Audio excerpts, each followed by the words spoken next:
we are going to call this regular meeting of the Martin County School Board to order. If you would all please rise for a moment of silence, followed by the Pledge of Allegiance.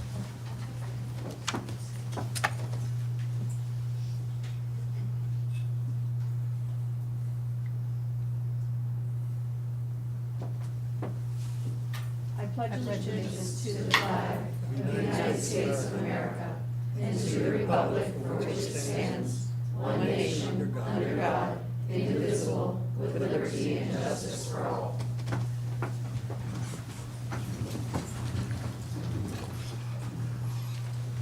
Okay, Ms. Roberts, are you here?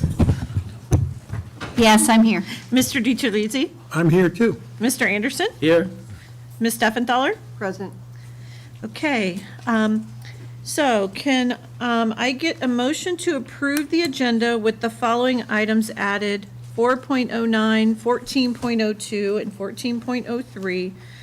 Items updated: 4.03, 4.04, 6.11, 6.13, 16.01, 16.08, 16.09, 17.01, and 17.02. And the following items removed: 6.10 and 6.12.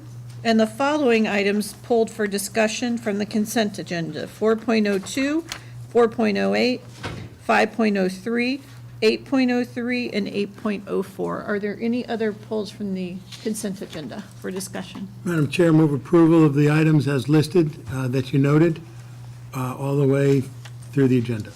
Perfect. Second. I have a motion by Mr. DiTerlizzi, a second by Ms. Steffenthaler. All those in favor? Aye. Any opposed? Motion carries unanimously. Okay. Do I have a motion to approve the consent agenda minus those that I listed? So moved. Second. I have a motion by Ms. Roberts, a second by Mr. DiTerlizzi. All those in favor? Aye. Any opposed? Motion carries unanimously.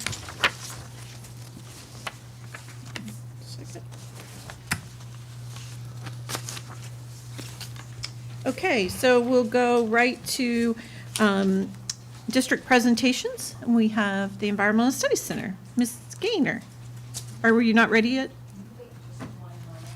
Sure, we'll go to the retirement recognitions with Mr. Bonner, if you're ready. Yes. Good afternoon, Chair and members of the board, Dr. Millay. This afternoon, we'd like to recognize Cindy Boudreau for her long service to the Martin County School District, and I have Elizabeth Barney who will say a few words about her service with the district.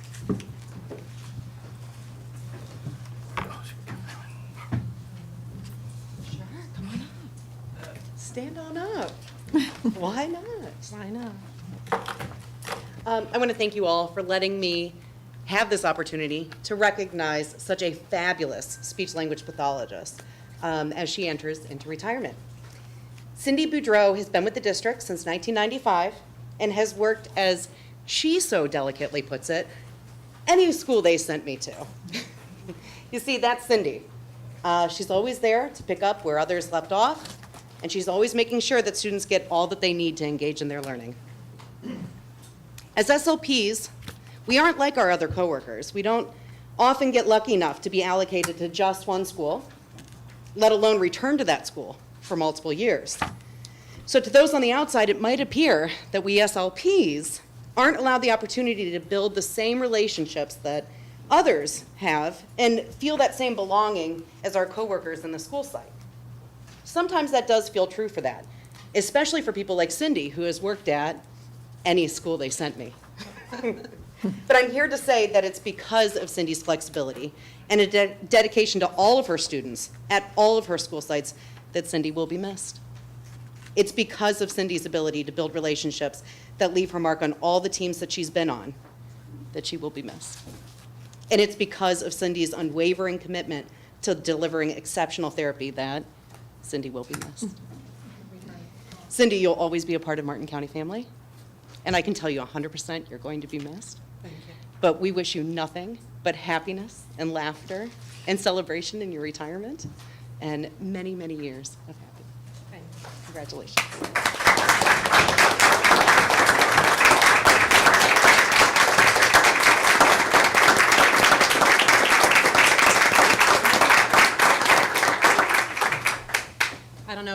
say anything, but I've worked at 8 different schools, from Seawind to Pinewood to Crystal Lake and others. I spent my last 8 years at Murray, so it is going to be hard. You know, I had 2 kids that went through the whole Martin County school system. Met many dedicated educators, whether I worked with them or they were my teachers of my children, so it is going to be hard. I want to thank Beth for the awesome SLP team that we have here. I could call on them, especially this last crazy year and a half, with what are you doing online, how do you do this? So they've just been wonderful, and I will miss them, but I am looking forward to time with my family. They live on the west coast of Florida, so that's where I'll be. But I'll always be around if you need opinions, Beth. All right. Thank you. Thank you.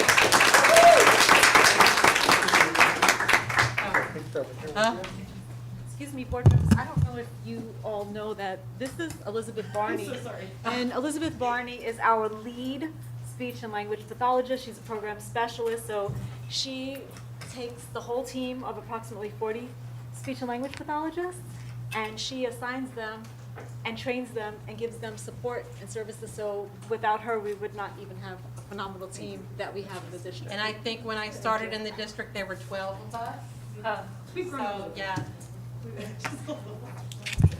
Call me later, maybe you can teach me how to speak. Good luck. The accent. You guys gonna stand up? We're going to stand back here. You're fine. I'm gonna just make sure I can get all 4 copies. No. Yes, of course. All right, 1, 2, 3.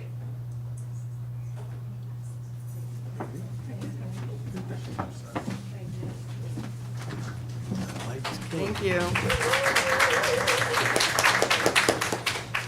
Thank you very much for your years of service, and I hope you enjoy your retirement. Thank you. Okay, we'll go back to item 10.01, the Environmental Studies Council donation.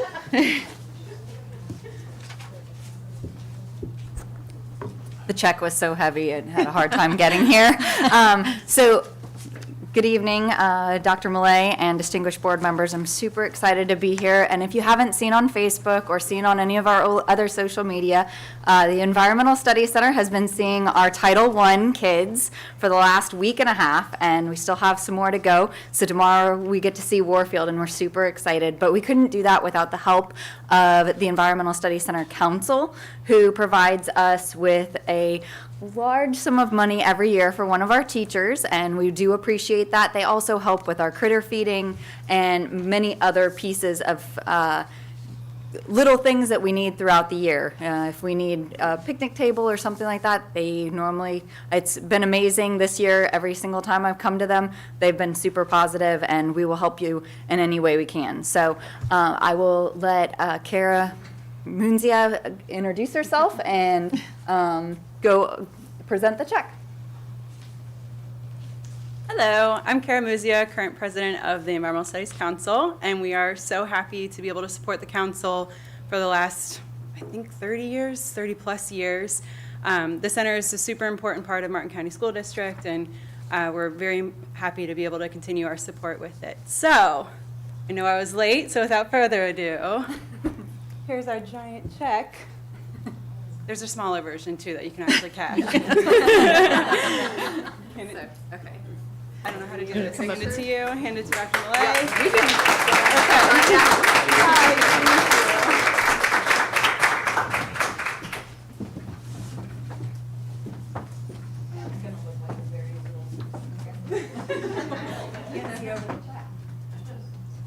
All right, 1, 2, 3.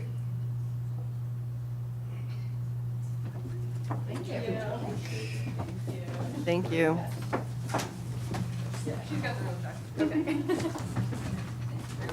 Yes. Thank you very much. We always, yeah, Carter wants the big check. Sorry, Mallory.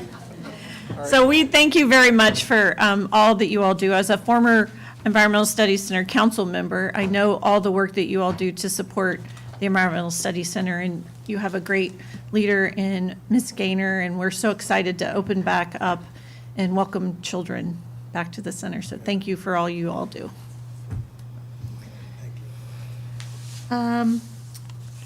Okay, we're moving on to board member discussion. Item 12.01, that was an item I wanted to talk to the board about. We have our advocacy committee appointment, which is due to the Florida School Board Association.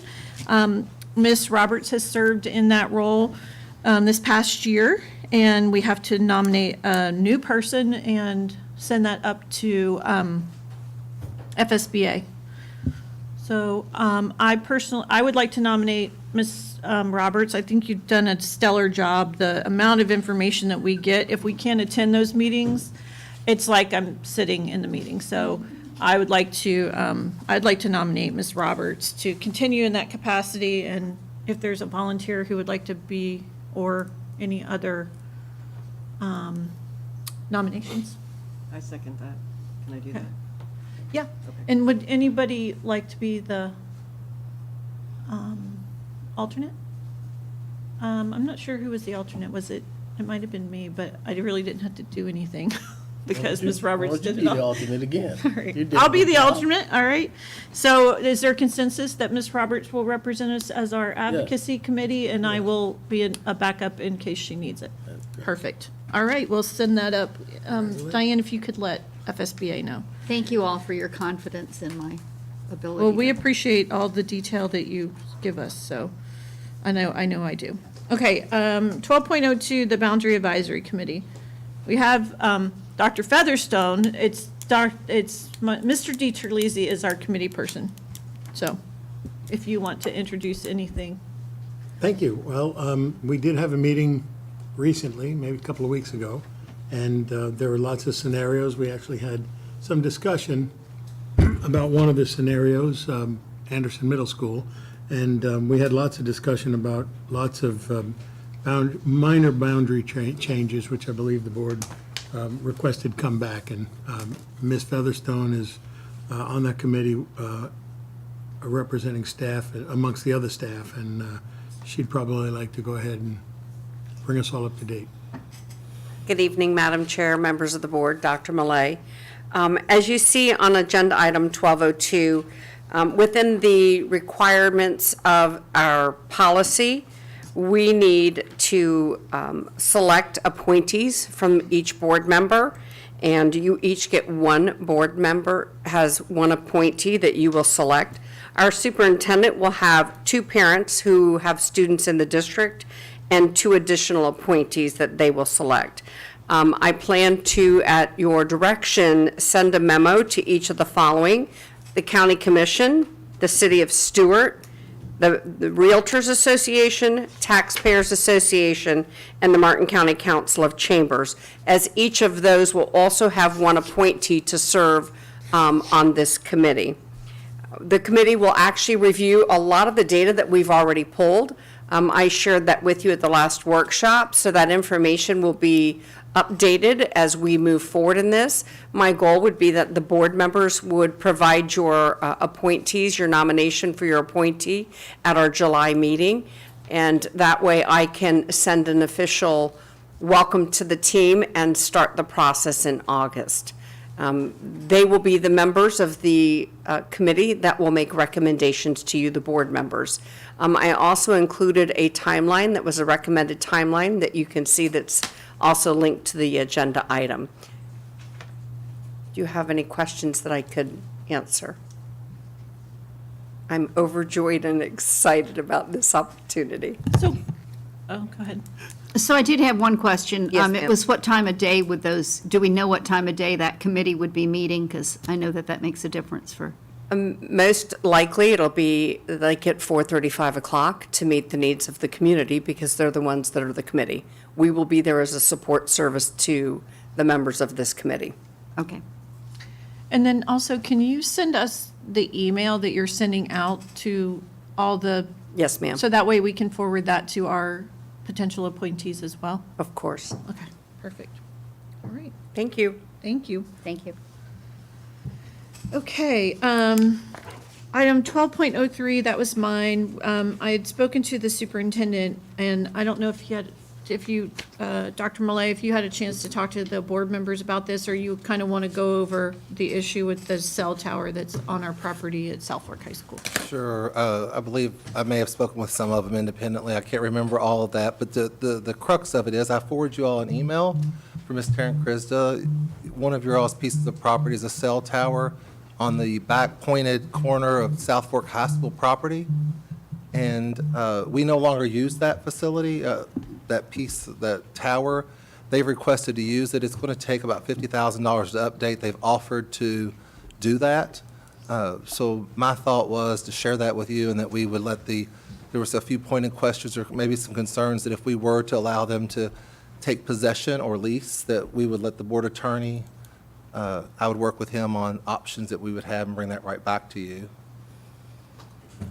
And who was this that wanted to rent this? The county. The county commission. county, It's a okay. large tower, and I believe they might want to use it for part of their signal services and things like Like that. emergency management for their radio system. So, and that's fine, I'm okay with that, it's all taxpayer-owned anyway. But there is opportunity, and I don't want to give up the opportunity if some other user wants to be able to come in and lease space from us on that tower, that we're able to do that they don't have an exclusive right. Well, that was one of the things that did come up. If it ever turned into, like, I don't know, a corporation wanted to come and put something on it that would generate revenue, that would be addressed in the agreement. That will come back to us again. I mean, we're not deciding anything today. We're just giving the superintendent the authority to start the negotiations with the county and with the attorney to come up with some kind of agreement. Ms. Roberts? So I do think that if there's any commercial use of it, it ought to be approved and revenue ought to go to the district, so. I think one conversation I had with the board chair that we were talking about, if such a thing happened and it did go through and it did say cost them $50,000 and one-day revenue was earned, that we would allow them to recoup their expenses in that, also that type of. No, I'm not interested in that. No, I'm not either, and I think that if the county utilizes that in any way to generate revenue for the county, then we should also get paid rent for that. Okay, and maybe I'm not clarifying. It was, if they're using it for like emergency services and they're just going to They're make not going to it. generate revenue from that. They're not going to generate But revenue. if they choose to, with this agreement, to generate any revenue from any other way, it needs to come before the board for approval. Sure. Absolutely. Yeah, It was just to Because make- that would be an agreement with us. No, it's not going to be, right. it would be an agreement with the board. And my only concern about if the improvements are being made to make it a usable tower again, I have no opinion on that. I don't care if we go that route or not. If we have, we'll just put it in the agreement that if we generate revenue, that agreement comes back to us. And it wouldn't, but it also wouldn't interfere, as long as it doesn't interfere with what we've already agreed to do with the county. And most likely, the equipment they put in will be for their radio system or whatever system they're putting in. The tower is a tower. It's a steel structure that's up there. I don't think they're going to paint it or do anything like that to it. Maybe they will, but there was an old abandoned tower in Martin Downs that they just started using again a couple of years ago, and it probably sat vacant for 20 years. So they're built structurally sound, and they're able to use them for some future uses. And it's very common that they get some pretty decent rents on those too, so. Well, and if, I don't know what the condition of the tower is, and I think that's something that the superintendent will bring back to us as they get into these discussions with the county, and what are they going to do to it? Is it going to prohibit us from ever allowing someone else using the tower? I mean, all those questions will be asked when he gets into that negotiation with the county. Ms. Roberts? Right, and perhaps I was a little harsh, but the situation I didn't want to get into is I didn't want to get into 10 years, 15 years down the road, the tower's generating some money, and then all of a sudden the county's running back saying, oh, by the way, we spent X number of dollars to fix up that tower, and now we want to take all that revenue that you're starting to collect and use that, because, I mean, I think it's it's something that they're interested in doing and not. Sure. Well, and I think it benefits them, but it also benefits our entire community by enhancing the communication for emergency services. So, I look at it as a win-win for Martin County. Well, and as that area becomes the next bastion of development for Martin County, they will need their emergency personnel to have cell service or whatever radio service from their radio systems. So, and I know during emergency times, those are really important. So as that area starts to develop out, especially with the Christ Fellowship project of all those homes, there'll be a need for it, so.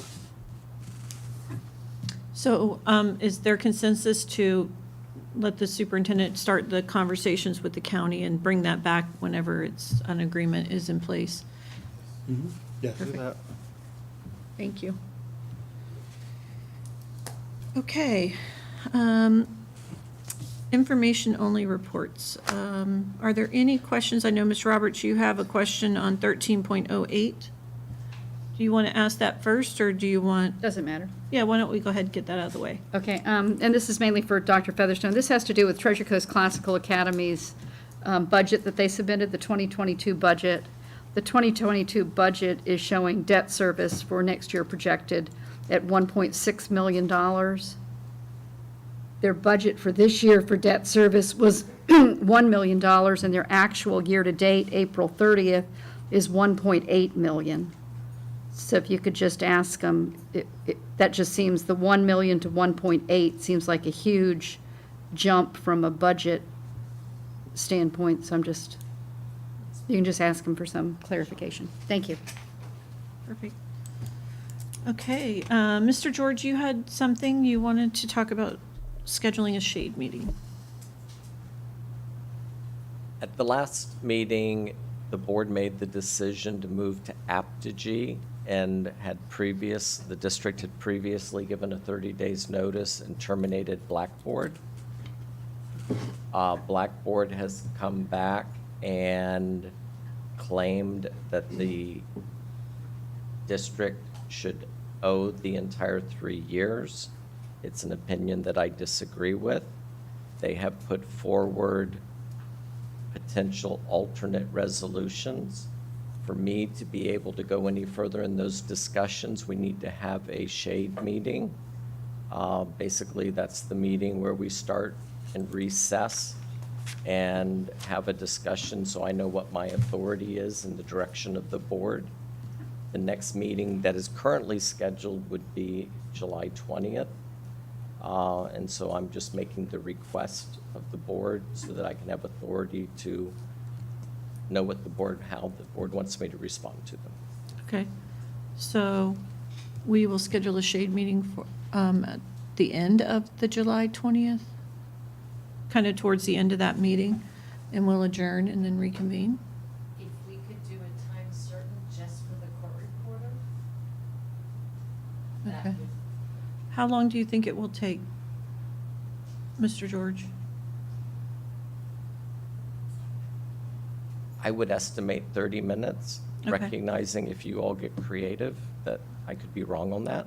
So let's, we can do a time certain at, say, 6 o'clock.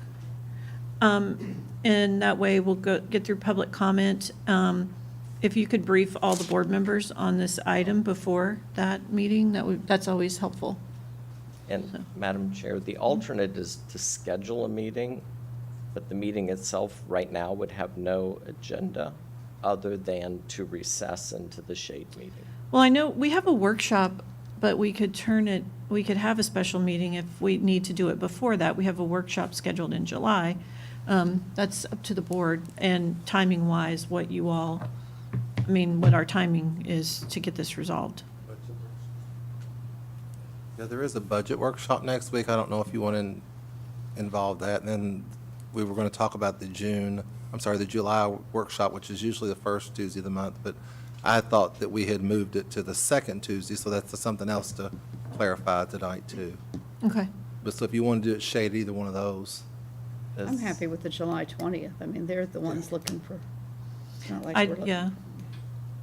It's fine with me. Can I ask a question, though? So are we not able to move forward with with Apogee then until we get this settled? No. Okay. You all made your decision. Okay. So Apogee, as of July 1st, is in place. Okay.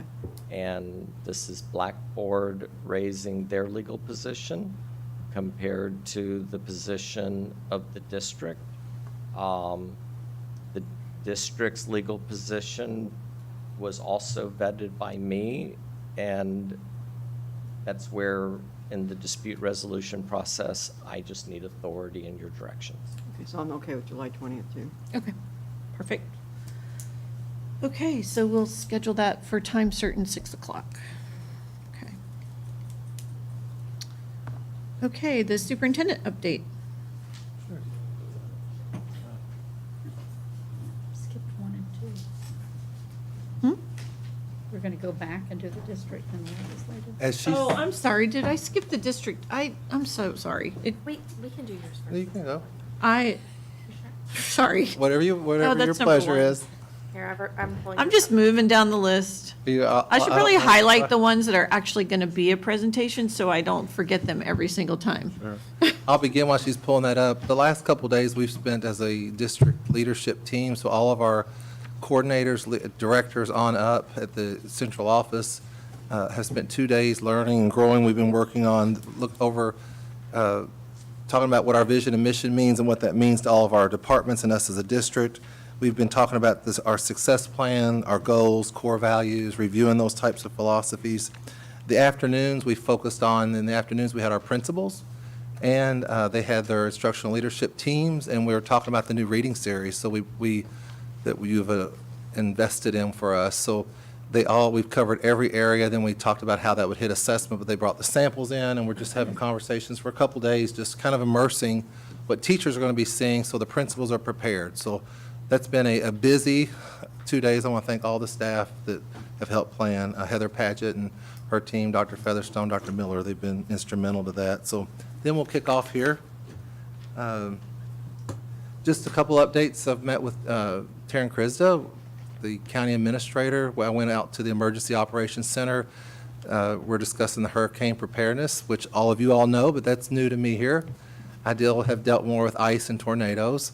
So that was great to learn. So I'm also updating with all of our staff. We're assuming, starting from ground zero, just making sure we cover all plans. CTE program, we've been meeting. I've had small groups myself with Ted Astolfi and different leaders in the marine and aviation career and technical programs. I shared with you several months ago, I went out and visited the airport, had a lot of great discussion, and we're kicking some first steps off for our district here in just a few minutes. I want to invite Lana and Janice Mills because she's going to show how we're kicking off an aviation program at Spectrum. So just want to share that's underway. That was a great meeting. We'll keep going. Just so you'll know, typically this time of the month we would be talking about our success plan. I'm going to share just some goals, some map in just a couple minutes of pathways we need to be looking at. But this right now underway is the success plan update. Those are the 4 pillars that you have. All the work, all the different departments are reevaluating all those goals. We're looking at our strategies, the metrics that we're going to use. We had conversation around yesterday and today at this leadership days around these topics. So this has been ongoing. Ms. Roberts is your representative on that, but it's going to come back at the July working session and the July board meeting. Could be another meeting in there as well, whatever's needed. But I just kind of wanted to share that we're doing work around those areas. If you have thoughts or opinions, suggestions, please feel free to share that. These are some areas that I think are critical that I've shared with the staff, and I've mentioned many of these to you over the course of the last 6 months, but I think these are huge items that we can't forget. So how they overlay on our success plan, how they're part of it, it certainly is. If someone said, okay, you have a 20-page plan, what's your first page or two? These are some of the huge pieces. Building relationships is going to continue. There's every piece of leadership, growth that says effective relationships have to be in place if you want great learning to occur. So that's continuing. Safety, Florida law demands that. We agree, and you all have done great with that. as a district and as a board, financing and supporting that. Capacity, we want to continue to develop leadership capacity throughout the district. We'll have retirements. Every year we have some. So we want to make sure we're growing a strong bench in Martin County and also open to other outsiders, of course. So, and also work there with teachers. We want a lot of our teachers to grow them if they want to become leaders, administrative. Academic and instructional growth, we want to continue to see an overall increase. We're starting to get some preliminary scores. We're not there yet with much information yet from the state, but that's going to be starting coming in. But we do want to show improvement. We want to eliminate gaps. That's a huge focus that's just center stage. We'll continue to look at that data during PLC meetings. So if you've heard, we're doing some training around the professional learning communities. Now, that's been around for quite a while, so we're doing a quick refresh. That work's coming, Dr. Featherstone, Heather Paget, and Dr. Miller, they're driving that refresh. But so you have a professional learning community, so what? It's the work they're going to focus on. So a lot of the discussion this year is going to be around looking at their test score data, looking at the reading program that we're implementing, those unit tests that will be given every 3 to 6 weeks in the elementary or middle high school to see where we're at, the progress we're making. So we're going to have more conversation around that, but that's very important to me. The best standards, there's been work done this past year. Part of the reading, or the majority of the reading, of course, is aligned to the best standards, so we'll continue that. And even though you just approve reading, we'll start the math work. That's a huge piece there. Some other topics, early childhood education. We do a lot of things in schools. We do prevention, we do intervention, remediation. Our best investment's always going to be prevention. I think that's every data and everything shows that. So increasing the number in early childhood, the effectiveness of our programs. You all in our ESSER plan are adding some of those at Salerno and Warfield. We need to do everything we can to grow as many opportunities for our 3- and 4-year-old children. Port Salerno and Warfield will continue to be a focus. We've spent more time this since my arrival at Port Salerno toward the end of the semester. I did want to see more of what was happening at Warfield Elementary School, so we'll be starting some more intensive efforts there. So we'll continue to identify those schools. Not to mention that there aren't other schools. Say J.D. Parker, some of our other schools, they're very, those that have a high minority or a high vulnerable groups, any achievement gaps, vulnerable populations. We want to make sure we're helping all kids, but there's our primary focus. Learning walks, that's gone on some in the district, but this is going to kind of take it to a different turn. I want to make sure that as we implement our reading and we focus on how we're doing math to be informed about what we want to adopt, to see what's really going on and discuss areas that we can improve and that we're having the right type of dialogue. So when principals are observing, imagine the principals team, a small group that they choose to have with myself and some of our team. It's not a gotcha, but it's just an extra set of eyes, and we're looking about how we can improve. And some of those conversations will be confirming. Some will be areas that will want to put in their improvement plans. So the improvement plan, we're just going to up the notch of what the importance of that is in our district. And we were talking about, last month, we were talking about the principal observation, the supervisor type position. That's going to be just key that we have this ongoing discussion about the progress they're making on their improvement plans and their instructional programs. Career and technology, we're starting programs throughout the district, really. HVAC and welding is going to be a challenge finding the instructors, but they're posted. Those might start as shared programs even at South Fork and Martin. Depending on the staff, we want the full staff member there. Janice is going to talk about in a few minutes with Lana what we're starting some small steps with aviation and then continued STEM paths. It was interesting, a conversation that I had, though, when I had with the local marine industry. They basically said this, that a lot of the programs and a lot of things we're doing, they were excited what we're starting, but that we do in, let's say, auto mechanics and some of these other areas, they're so transferable right now that if you can get a kid in any of those CTE programs, they were excited. They're like, we can take something from there and make it. So they were great to work with. The whole PLC communities, that, again, those are typically just how we approach our work. And long story short, meetings should have a purpose, and they shouldn't be filled with management-type issues. They should be filled with discussion and dialogue about some data and what we're doing to improve, and not just admire the problem that we may have or try to solve it, make some steps to fix it. The digital engagement, we just shared that with Apogee. We feel strongly, we're excited about what's happening there. She's had more support so far than, it's just been tremendous switching over. We'll be ready to go July 1. Efficiency and service, we want to continue to do all those, checking our procedures that'll increase our financial stability, our transparency. I appreciate Carter and his team. And while we're always looking for efficiency, of course, it's for some cost savings, but it's also to be more effective. We want to be effective. Sometimes it may be transferring resources to fund something that's important to the district or yourself. Labor relations, we're about to wrap up, hopefully. Of course, MCA's over, AFSCME, but we hope to begin a good fresh start there. That succession planning, that was also about teachers there when I brought that up earlier. This part is really looking at how we can do more of that, grow people. And I know we're doing an aspiring leadership program we just kicked off. Dr. Featherstone, her team, that's has a lot of promise. Facilities and construction, I think those are huge. That's going to be a lot of work for you all to be made aware of and give us some oversight. All those different schools, our district office, the safety hardening projects, and then facilities and boundaries. You're kicking off tonight officially when you're naming the committee members, the permission there. Community engagement. You have to listen to the pulse and be out and around. So I'm going to continue to do that. I'm going to encourage more of our staff to attend and listen to what the community says. And I think this last page, this has to do with actually one of the items on the agenda, but I'm going to kind of turn it over because I've been wanting to, working with our team, instructional and CTE programs, about doing more internships and things that will get kids in those real life experiences. So I'm going to turn that over to Lana real quick. We currently have that S3 program, so it's based on the crux of that, but we're expanding it. Good evening, Chair Powers, board members, Dr. Millay.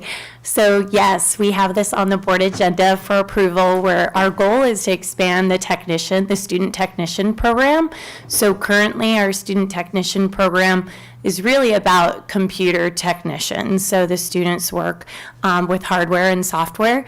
And we have so many departments in our school district that have entry-level positions that are in high demand. So our goal is to expand into food and nutrition, carpentry facilities, maintenance, even the bus depot. We're going to start small, but to start hiring student technicians in more departments that will work in collaboration with instructional services and a department supervisor. So we're super excited for that. And then the second bullet there is the work-based learning internships. So that would be what we would call external internships that we're working through the survey that we sent out a few months ago now. We've had over 85 responses from the community of different levels of work-based learning that people want to be involved with. The ideal is to have hosts, internship hosts, but we have people who want to just come and be guest speakers, people who want to come and co-train with a teacher, maybe a specific skill for a specific career or job position here in the community. So we're really excited about that, and we've already had 20 students respond to the student interest survey that they want to be placed in an internship for credit. And so that's our work-based learning internship. So we're really excited about both of those programs kicking off this school year. Sure, if I could share, a few months ago, we did that survey to the business and community. They're organizing that. This is putting it in action.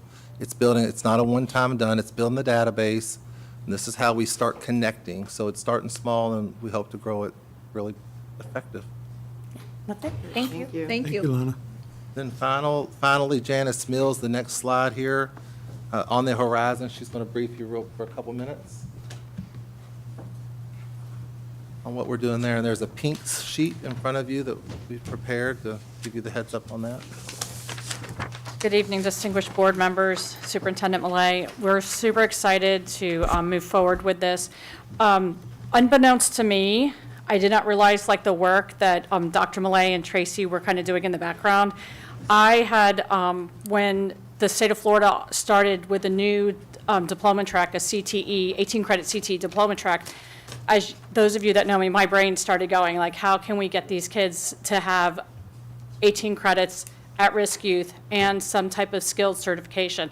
So I started poking at this one, like, hey, what can we do? And we met, we talked, and I realized I've done some background with vocational schools, vocational programs in my former, when I was in West Virginia, but that model is very similar to what Dr. Millay's used to, and so I was trying to figure out how to make it work. And as I talked with Lana, kept picking her brain, I realized it starts with a teacher. Like, I've got to find my teachers. I got to find the teacher, and then I can start to figure out what I'm going to do. So she sat with me, and we looked at all of my teachers, all of their certifications, and secondary teachers, we all have other degrees. And so even I discovered I could be a CTE teacher in this district. So we looked and we discussed, and then I found out that then as we kept meeting, Lana was sharing with me like the work that Dr. Millay was doing, and with the airport and the aviation and the marine, and I'm like, well, look, we have 2 math teachers sitting at Spectrum, both retired engineers, one with the aviation background, one with the marine background. So we started with which one would be the easiest to start with, and that was my newly retired Air Force Aerospace. He works for the Air Force. He's great. His wife told him he wasn't allowed to be retired, so he's now working at Spectrum for the past 2 years.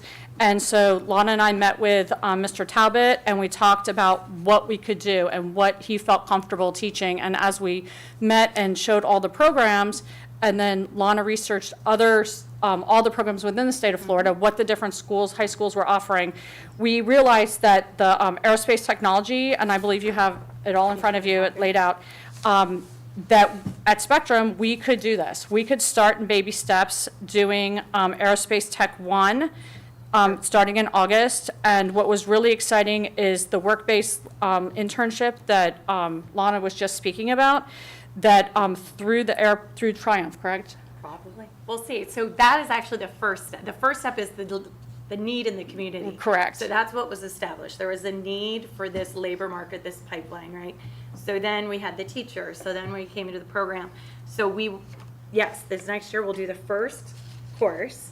And depending on the students, they'll do the second course, or they'll have the opportunity to go into the internship. So we already have a working relationship with the airport and Triumph, but we're also one of the leading manufacturers of airplane parts here in Martin County. So it could possibly expand beyond those 2 places.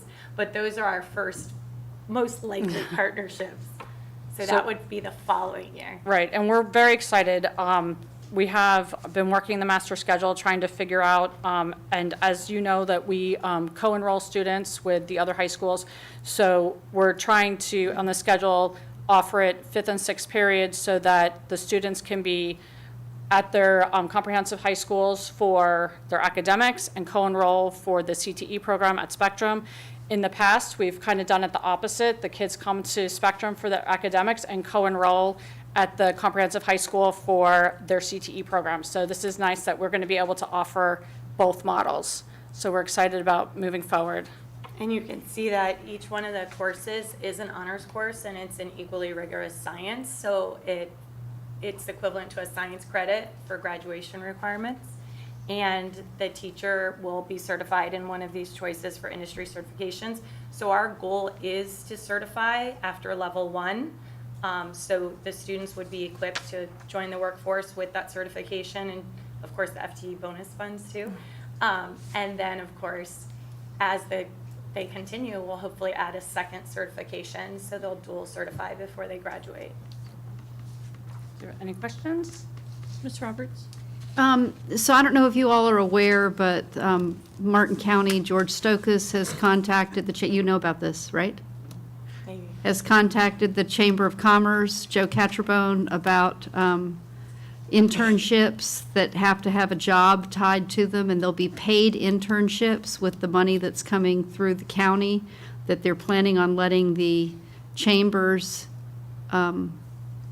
deal with, correct? Just do the distribution piece with, so that then they would be over a 1-2 year period. It would be people who would be able to, not just students, but people who would be able to have a paid internship that has a job promised at the other end of it. I know that quite often we tend to think of ourselves as an educational institution, and we're completely separate. They can do what they want to do over in their closet, and we do what we do over in our closet, and the two don't ever meet each other. Don't even use the same bathroom together, I don't think. Yeah, there's definitely overlap in the program. So when we're saying work-based learning, we're saying for credit. So even though, like this summer, we even have 12 students who are out in internships. We worked with CareerSource. And so those are internships, but they're not for credit on their diploma. So that is internships, and we're working together, and we've met a few times, but it's not necessarily for credit, but it could be for credit if we work together and put them in the right course and have them follow the process. I guess the point I'm trying to make is that quite often, since we look at the only thing we're interested in is doing something that is for credit, that when we have that type of mindset, that we may have a student who not necessarily wants to do something for credit, so we tend to push that student to the side and be like, we're dealing with the students that want credit, and go talk to the people at the chamber, or having that kind of I want to call it a mindset or an attitude, and I kind of feel like eventually all these students graduate and should be able to have some type of meaningful career, and I think that we probably need to expand our mindset so that we aren't just focusing on we deal with the credit aspect of it and somebody else needs to deal with the other side. I mean, I think there's some opportunities to to work collaboratively with other people in the community.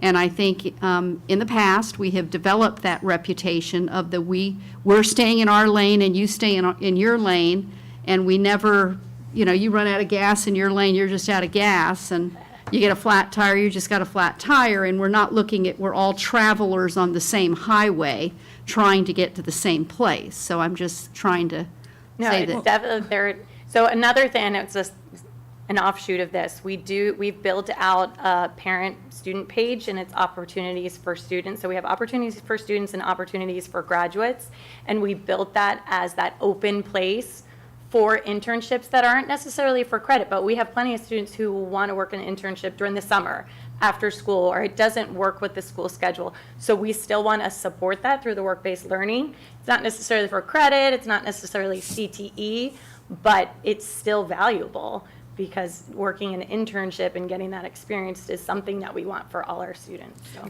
Well, and that was one of the comments that we hear from the business community is that we have CTE programs, but we're not teaching them in those CTE programs what they need to know to go to work when they graduate or when they come to work. They want those students to know what to do when they hire them full-time.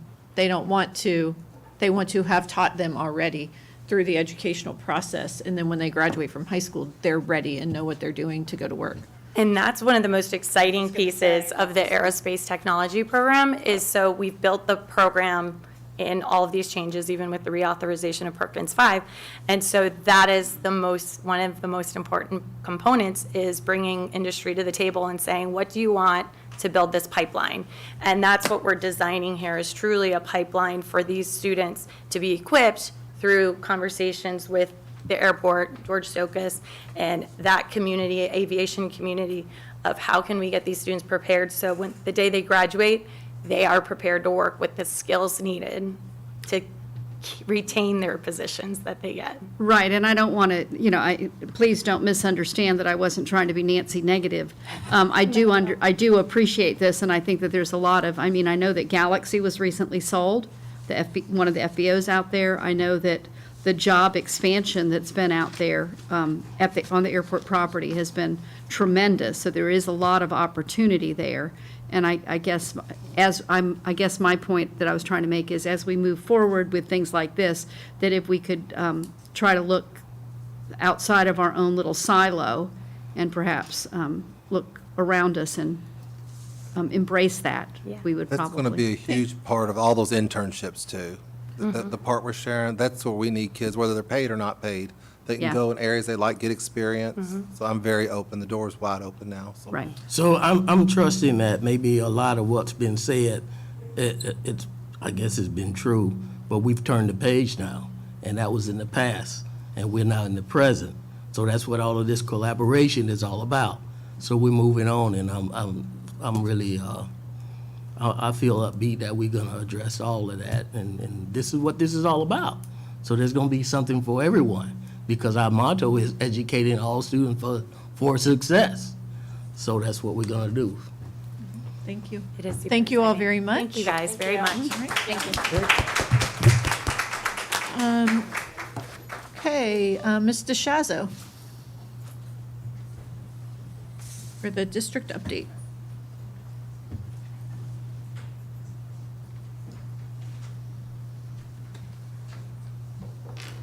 Good evening, Dr. Millay, Madam Chair, and members of the board.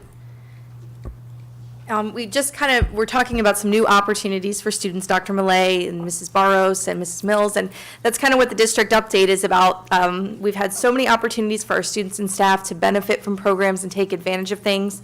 So I'm excited to kind of run through some of the latest successes we've had.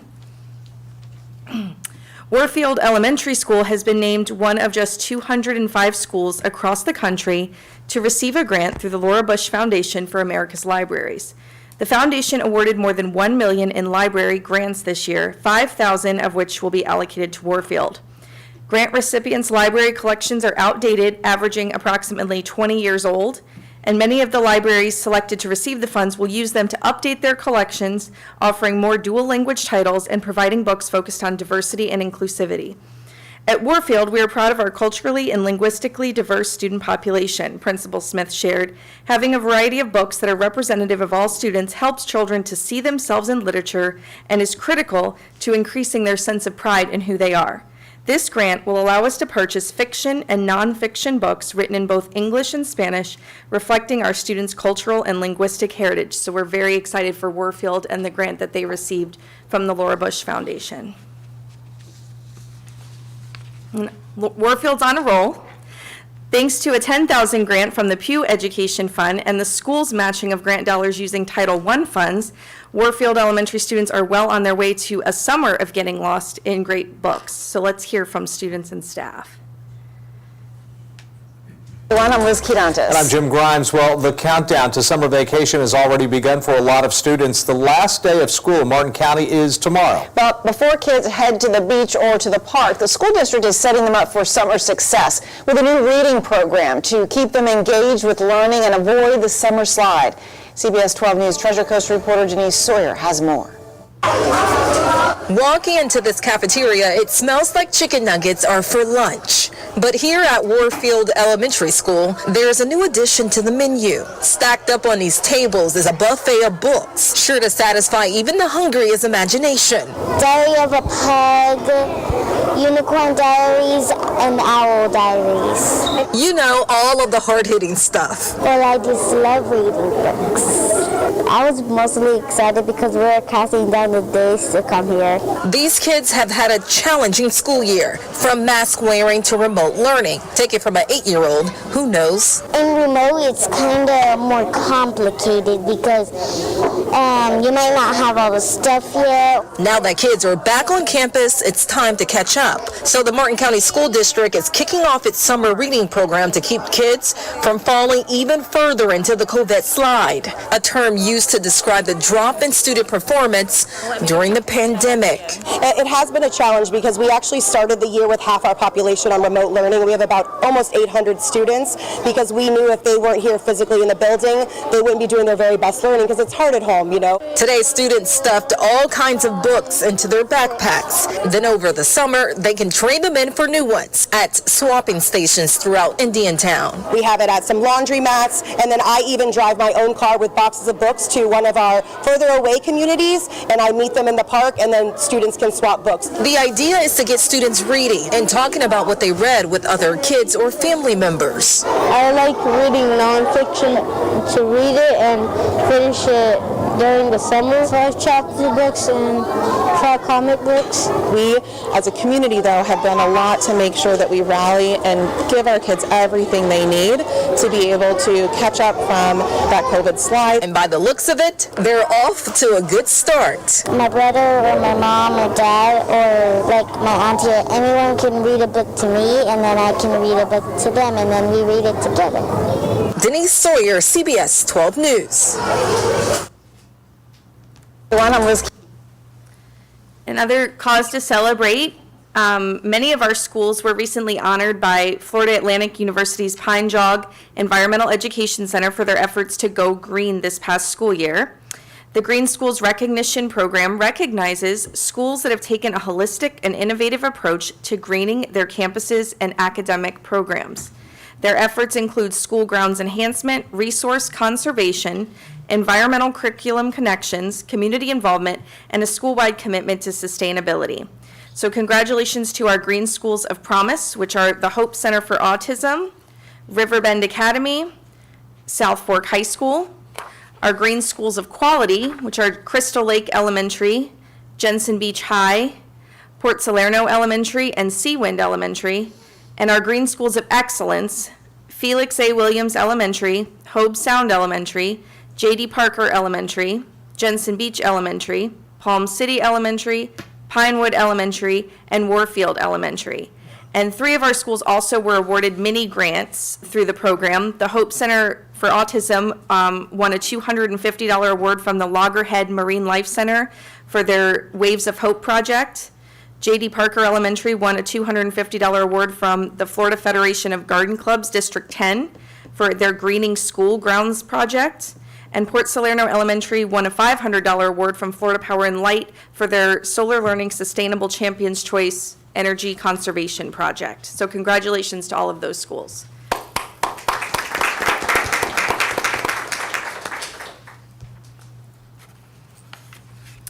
Stewart Middle School and South Fork High School are among the 102 schools selected to participate in the second phase of the Florida Civics and Debate Initiative. As part of the program, both schools will work to elevate civic knowledge, skills, and disposition for students through speech and debate. This Florida Department of Education Foundation initiative was designed to create access and opportunities for all students to have the very best civics education, including curriculum, debate programs, and high-quality teachers that are catalysts for students becoming great citizens who can preserve our constitutional republic for future generations. It introduces students to real-world issues and allows them to participate in the democratic process.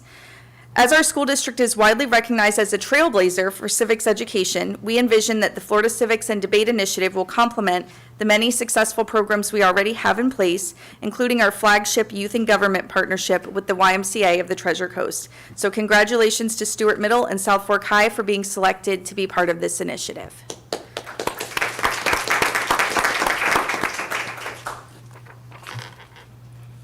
And in case anybody isn't aware, we have tons of summer instructional opportunities going on throughout the district.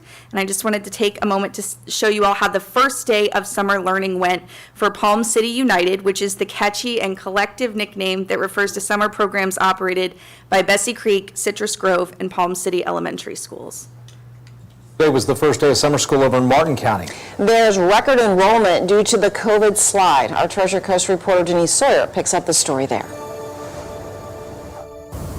Jim and Liz, a record number of students back in the classroom just days after the spring semester let out. Now with summer school underway at this particular campus, there are 165 students and 11 classrooms. Mom tells Cliff yes. Well, it started off with all hands on deck. So far, so good. This is much more needed this year than in any other year. Don't forget to reread. In Martin County, it's back to the books. And Miss Avery, Miss Rachel, Mr. Brader going to take turns listening to you? All right, friends, let's do this. This is summer school with close to 2,000 students, the most for this district in the past few years. So on this campus in Palm City, administrators are working in overdrive. 3 principals and assistant principals doing what we had to do. Helping students who's fallen behind academically due to the pandemic. Experts call it the COVID slide. Go! Many of the students are just now getting into to grade level appropriate learning. So the average student in a given grade level could be as much as a year behind. So this summer, the Martin County School District is getting those kids back on track. Some of our children were remote last year, some transitioned back mid-year. Teachers are mitigating learning loss and accelerating learning recovery just in time for fall classes. Going into the next grade level and having a strong foundation. Keeping CDC guidelines in mind. We can't go on field trips or any of that because we are still living through some interesting barriers and circumstances. Our guidelines right now are 3 feet apart. Which they've gotten down to a science because teachers are hoping to turn a page in this pandemic now that this unconventional day one is in the books. I think it was a little bit different. The car line was a little bit long, but we were checking in children, not luggage. Now, you may have noticed that some students are wearing a mask and others are not. As of today, the face covering mandate has been optional. So if students are looking to go maskless, they can do so. Reporting in Palm City, Denise Sawyer, CBS 12 News. So until next time, if you're looking for the latest district news and information, you can follow us on Facebook and Twitter at MCSD Florida. You can find us on YouTube by searching for the Martin County School District or register for our e-newsletter at our website, martinschools.org. Thank you all very much. Thank you. Thank you. Okay. Perfect timing. It is now time for open to the public. Citizen input is vital to the improvement of our district. Most times, your remarks may be listened to without comment from board members or the superintendent. This does not mean they are heard with any less intensity or concern. Where appropriate, the superintendent and staff will investigate your comments and report back to you and the board with an answer. We thank you for taking the time and having the concern to make our district better. Your presentation to the board should not exceed 3 minutes. First is Amy Pritchett, followed by Julie Marshall.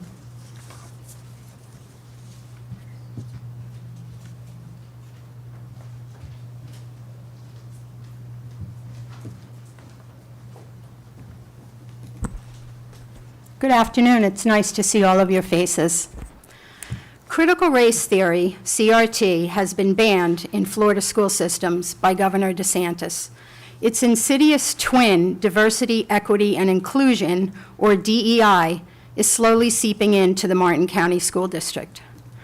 Don't be fooled, parents. It's here and it's being celebrated by board members, principals, and teachers.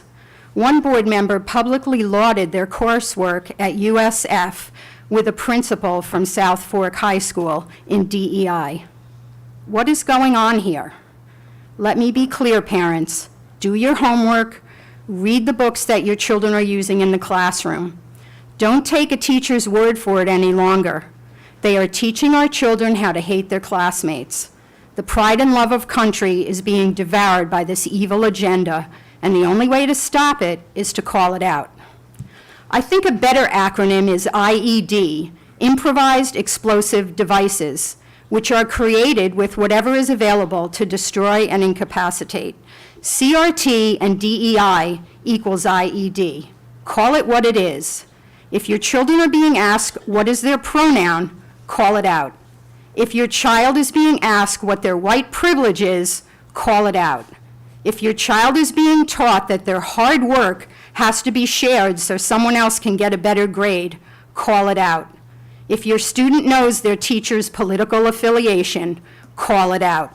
A teacher who discusses their political views in the classroom is robbing your child of their right to an education.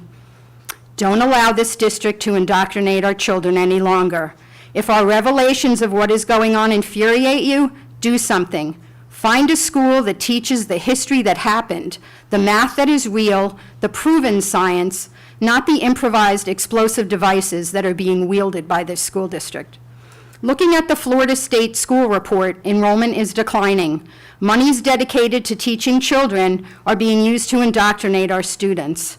Don't allow this school board to spend your hard-earned money on any theories whatsoever. And when the next election cycle comes, vote them out. Thank you. Next up is Julie Marshall, followed by Sophia Vassau. Good afternoon. Dr. Millay, I feel for you having to step into this position after the school year started, and especially during the COVID hysteria. I want you to know that I've spoken to several teachers, and they have hope that you are going to turn the school district around. Their feeling is that you truly care about the kids, that you're not just here to get a paycheck. That also gives me hope. I have a few different issues I'd like to bring up today. One of them, since you're talking about grants, came to my attention that South Fork High School received a grant 2 years ago in October 2019, a $100,000 grant that Wendy Shepman won through Harbor Freight Tools for Schools. $30,000 was supposed to go to Ms. Shepman and $70,000 to South Fork. I'm curious of what the status is with that grant and what the funds have been used for, if anything. I know that South Fork boasts about having one of only 3 high schools that has its own golf course, yet their golf team is paying to practice at Hammock Creek. I'm not sure why that's happening. The only thing that I understand South Fork's golf course is being used for is the running track. The other thing is CRT also. Amy said a lot about the school board member and the principal at South Fork taking this diversity, equity, and inclusion course at USF. Also this past year, though, the principal at South Fork created prompts for Circle Time at South Fork. These prompts were about social justice issues. They range from equity, privilege, judging people, things like that. I have a whole thing that was given to the kids. I had discussed this back in February with district, and I was firmly informed that this was not district approved and this was not district prompts. From what I've understood with another parent, Mr. Blavitt has said that he is going to continue teaching this and thinks CRT is fabulous and hopes to continue it in the new school year. Just so you're aware, too, there are many local teachers that are posting things on Facebook about how they will continue to teach whatever they want, regardless whether district approves it or if it is banned by the governor and FDOE. I assume these teachers have not taken classes on how to teach CRT. So I also assume that they'll be going by their own personal opinions, which, we know where that leads. Really, the end, I feel in the past 6 months, Dr. Millay, you've been taking a watch and see on how things were being run in this district and getting to know everything since you're new to the area and all that. I truly hope now that you've had the time, you will start cleaning house so our children can have the best education they possibly can and get back in the public school system that our tax dollars pay for. And just want to say, too, I saw your thing that you brought up. That is good. So. Thank you. Thank you. Okay, Sophia, followed by Shannon Aprilli. Everyone, I wanted to thank you for allowing me to speak. My only issue is regarding curriculum, and personally speaking, being a former student of the Martin County District, it's been very difficult for myself and my friends to be able to access curriculum being taught.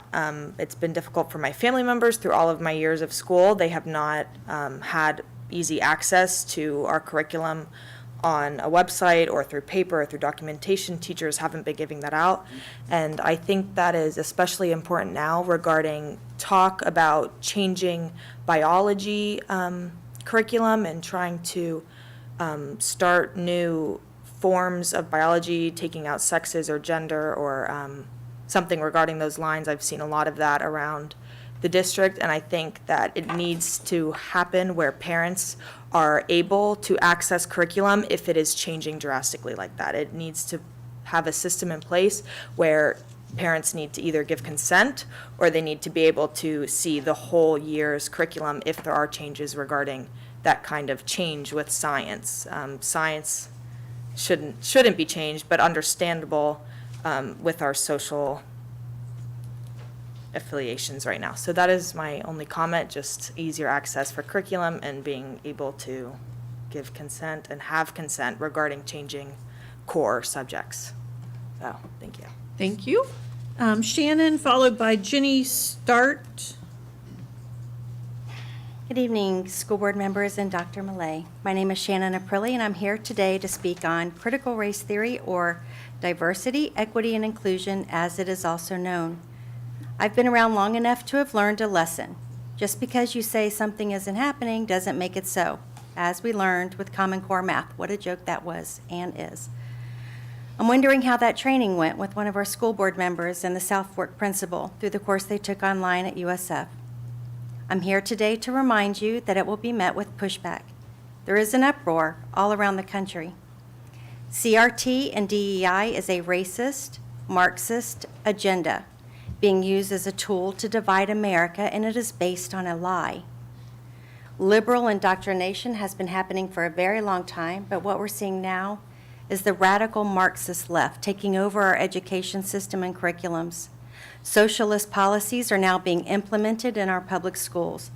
They want our children to believe that America is a racist white nation. CRT is pretty much going to be teaching our kids to hate each other, how to dislike each other, said Ty Smith, a parent who hosts a weekend radio show in Central Illinois. He continued speaking to a school board, quote, "This white kid right here has it better than you because he's white. You're going to purposely tell a white kid that black people are all down and oppressed? How do I have 2 medical degrees if I'm sitting here oppressed? Go look him up. It's gone viral. He's a black father.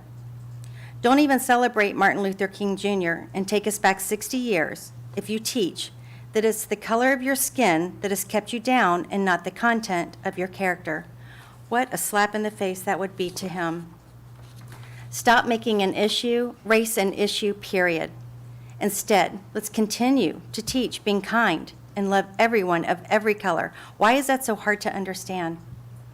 To all the parents listening to this, do not forget to research the school choice bill that uses your tax dollars to follow your child to the school of your choice. While you're at it, research Agenda 21, Georgia Guidestones and Saul Alinsky's Rules for Radicals. To the school board members who are up for re-election, you may want to think long and hard before you make any decisions regarding our children in Martin County. Thank you for your time. Thank you. Jenny Start, followed by Olivia O'Hay. And that's the last request to speak I have. So if anybody else would like to speak, please fill out a form. Hi, good evening.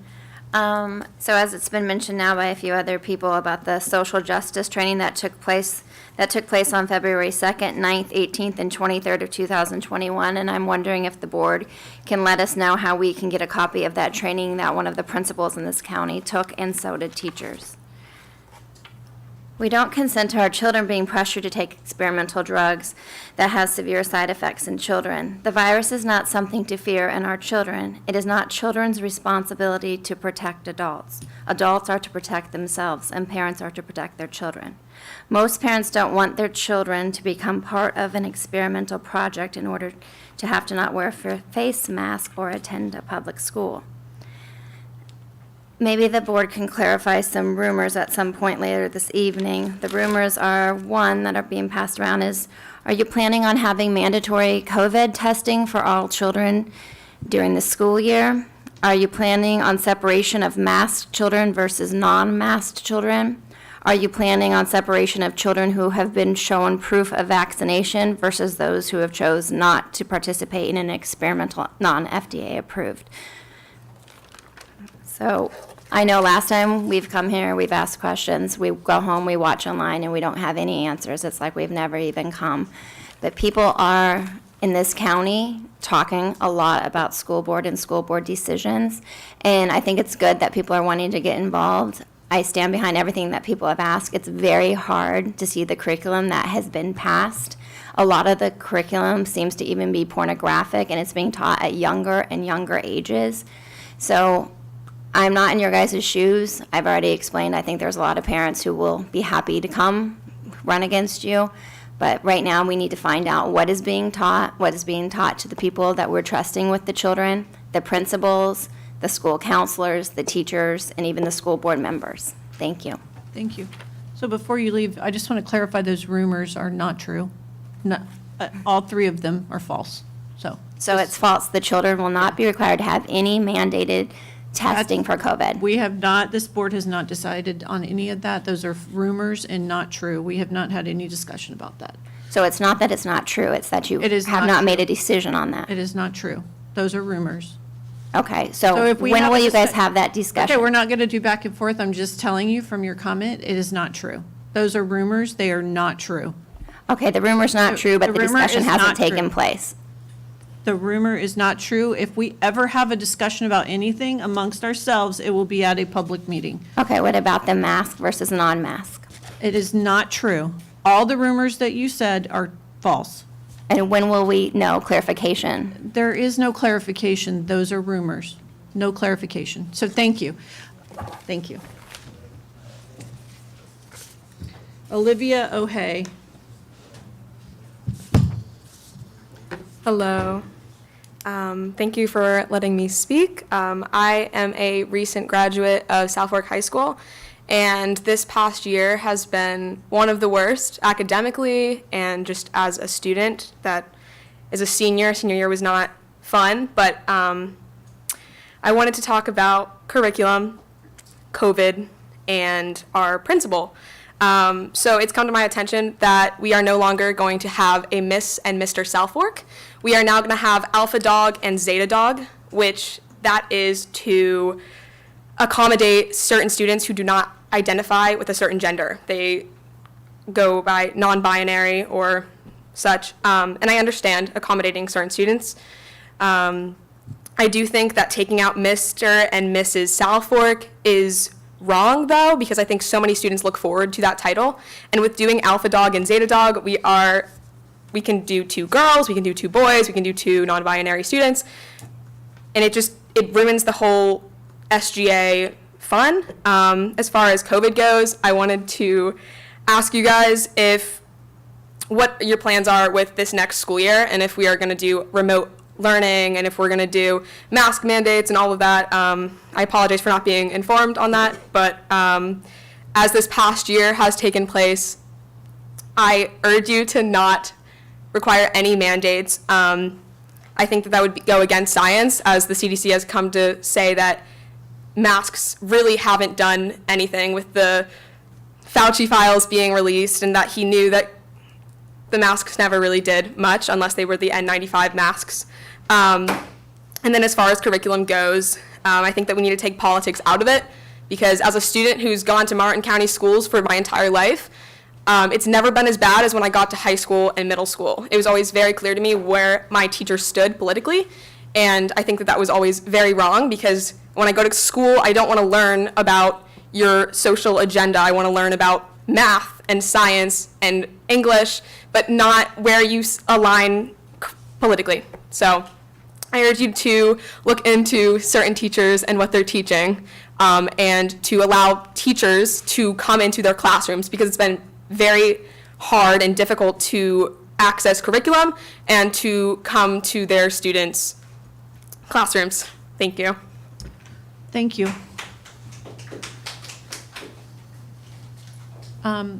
So that's it for open to the public, and we don't have a mask mandate. Just for public knowledge, we do not have a mask mandate. Masks are optional in Martin County, effective June 1st. I don't know where these rumors are coming from, but they are rumors. If you have a question, please reach out to a board member or the superintendent. Those are all rumors. If you have a specific problem or question about a teacher or something that's being taught in a classroom, we aren't in classrooms on a daily basis. Please let us know if there is something we need to know that, and the superintendent needs to know that. And you can come to us, you can go to and we'll go to the superintendent to investigate it, but if we don't know, we can't do anything about it. So please let us know. Ms. Roberts. I was thinking that maybe Dr. Miller or somebody could address the curriculum. Half of the speakers are talking about there's an issue with identifying the curriculum, identifying the materials, and I've never had that problem, so perhaps you could kind of walk everybody through publicly how you get to that information. And the process that we go through when we approve it, and Sure. the Just so that public everybody has that. participation in that process. So both the standards and the curriculum material. Sure, thank you for the opportunity. Tracy Miller, Chief Academic Officer. We have a very rigorous, both board mandated and state mandated procedure for adopting any new core curriculum materials in the Martin County School District. We just completed, as you well know, the ELA adoption, and that was essentially about a 6-month process that we started last December. Started with public input, teacher input, and the ability for anyone who was interested to view the materials that were up for adoption. They're posted on our district website. For the new adoptions, there is a committee then that reviews the materials using rubrics to ensure that the materials that we plan to adopt are aligned to the standards that we're required to teach according to the course code description from the Florida Department of Education. So when students register for a course or are enrolled in a course, they are taking the course is designed based upon those requirements set forth by the Department of Education, and the materials are then aligned to those standards. For the latest ELA adoption, those are aligned to the BEST standards, the benchmarks for excellent student thinking, and those are the new Florida Department of Education revised English Language Arts standards. So Dr. White is going to share with you on the district website, we have an entire section that indicates all of the materials that have been adopted through the process that I mentioned. The board does have final approval. We bring back the committee recommendations for the adopted materials, and those are then school board approved and posted on the department or on the district webpage. We have an entire section for each course, and in English Language Arts, English Language Arts, thank you, Math, Science, and Social Studies, and those are our core courses.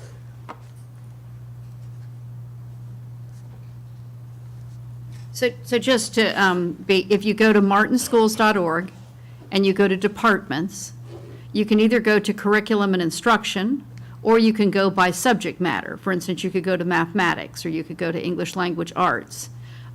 If you have an issue not being able to get to the internet to get that information, if you go down to 1939, the old Stewart News Building where our offices are, you can see materials there as well.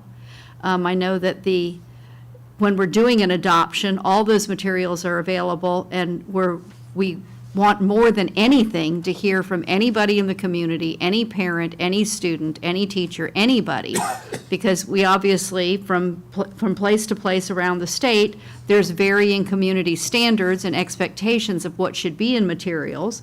So that information is taken very seriously and solicited from the public. So we would get that information to be able to find out what it is that people like, don't like about a book, or a certain publisher, or whatever. Can I add one more thing? Sure. Sure.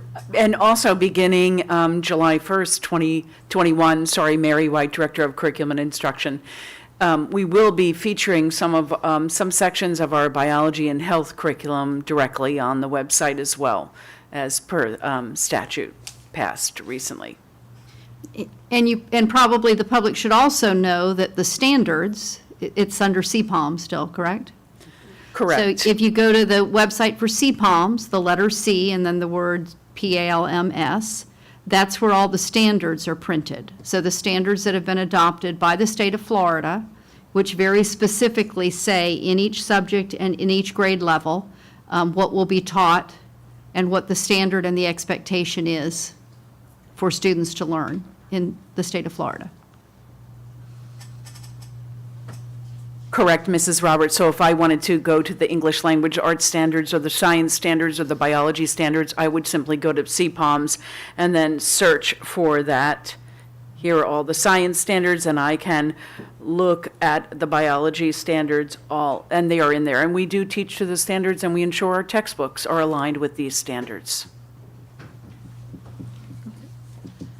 Thank you for that impromptu explanation. I appreciate that. Hopefully that will help. And if there are issues or problems specific that we aren't covered generally, please reach out to the superintendent or a board member, and we'll try to get an answer and find out what's happening and what's going on. So thank you all. Yes, and we can ensure that there's a link prominently placed on the website where parents would be able to click and be able to access all of those materials that have been adopted. Thank you. Thank you. Also reassure our chair and our board that as a school district, we do our very best, and we do comply and willingly comply to the Florida Department of Education, the Florida Board of Education, those items that they've met on even recently. I mean, we understand what the law is, and we follow that. So if there's any miscommunication, I appreciate Chair Powers, how she shared that. As a board member, I'm also surely aware of what's going on also. The questions that people ask and sometimes the statements that they make, it just tells me a whole lot about how misinformed they may be. Just because I don't know doesn't mean it ain't so. Okay? So we're not just jumping off doing what we want to do up here. It comes down from the state, and it's there.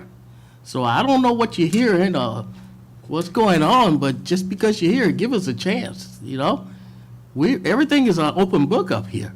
I mean, we're not just making this stuff up as we go, and I really want to thank Dr. White and Dr. Miller for your unplanned presentation. It tells you a whole lot about just how organized and how structured this thing is, and it comes down from the state. So you guys were great tonight, and I appreciate you. Ms. Roberts.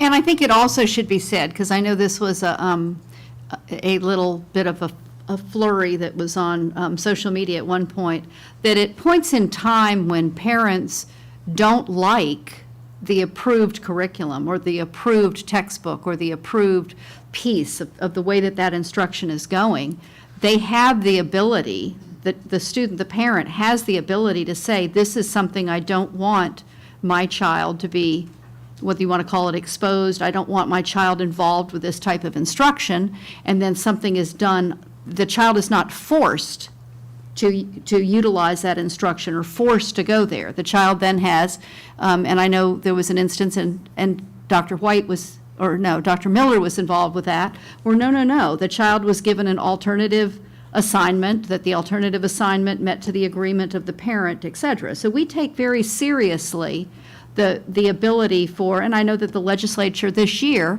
passed a Parents' Bill of Rights, but in Martin County, we take that very seriously, that parents do have ability to control and direct the education of their child. So just because the state of Florida says that in third grade, this is the standard that you will be learning and this is the standard that will be taught, that means that's what the school district is required to teach based on the state of Florida. It doesn't mean that is the instruction that a parent has to have their child attend or participate in. The parents still have the ability to get themselves out of that. So, thank you. Thank you. Okay, we're going to move on to board member information share. Ms. Roberts.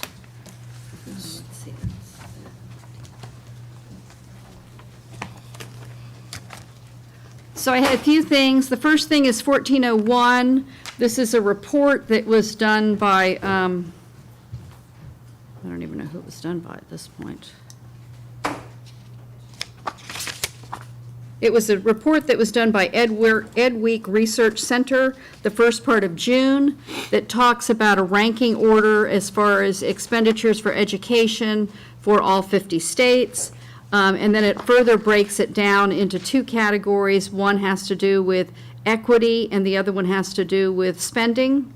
And you can see that where our scores are as far as the state goes. So there's one graph that kind of explains that New Jersey's at the top, Nevada's at the bottom, and it shows where we are.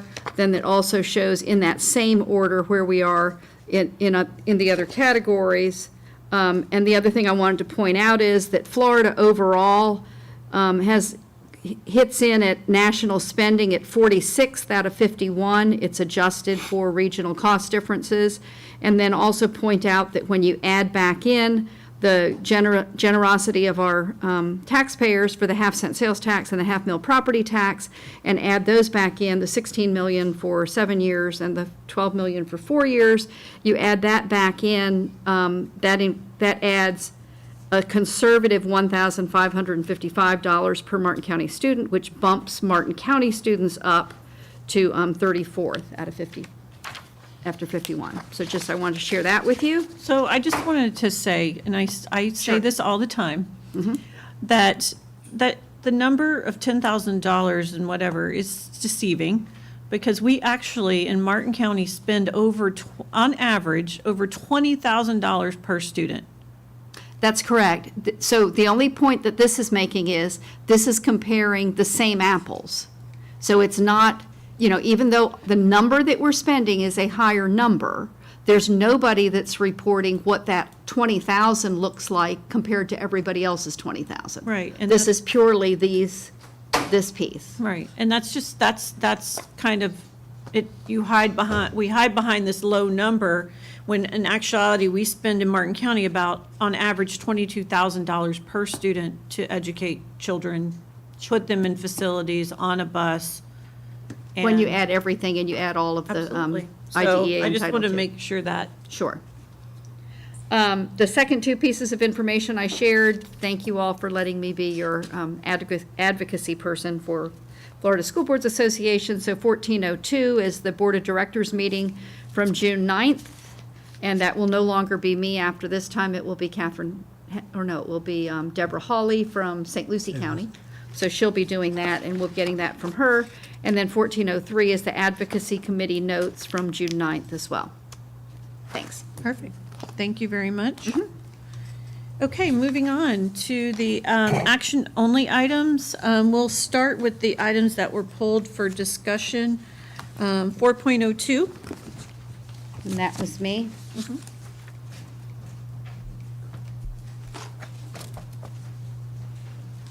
So 4.02 is a revised job description for Food and Nutrition Service Field Maintenance Coordinator.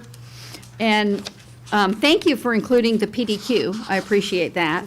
I found it a little bit, 4 people filled out the PDQ and they all came in with total points of 1865.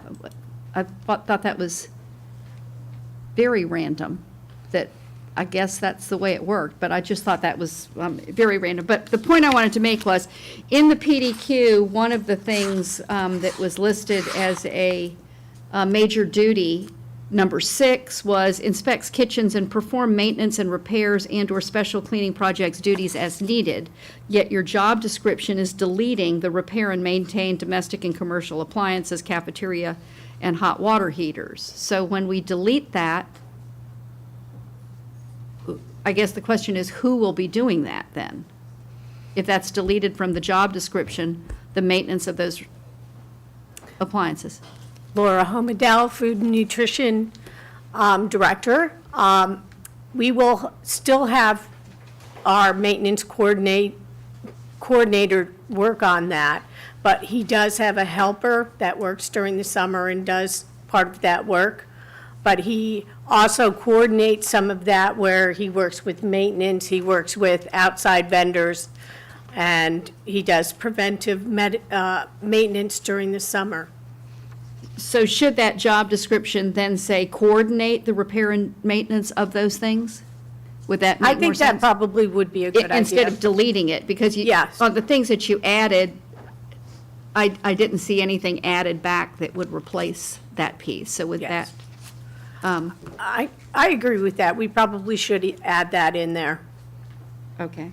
Thank you, Laura. Thank you.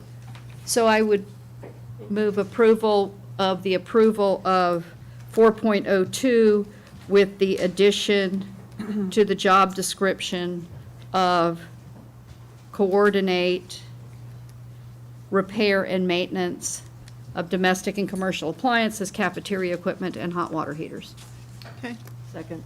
I have a motion by Ms. Roberts, a second by Ms. Steffenthaler. All those in favor? Aye. Any opposed?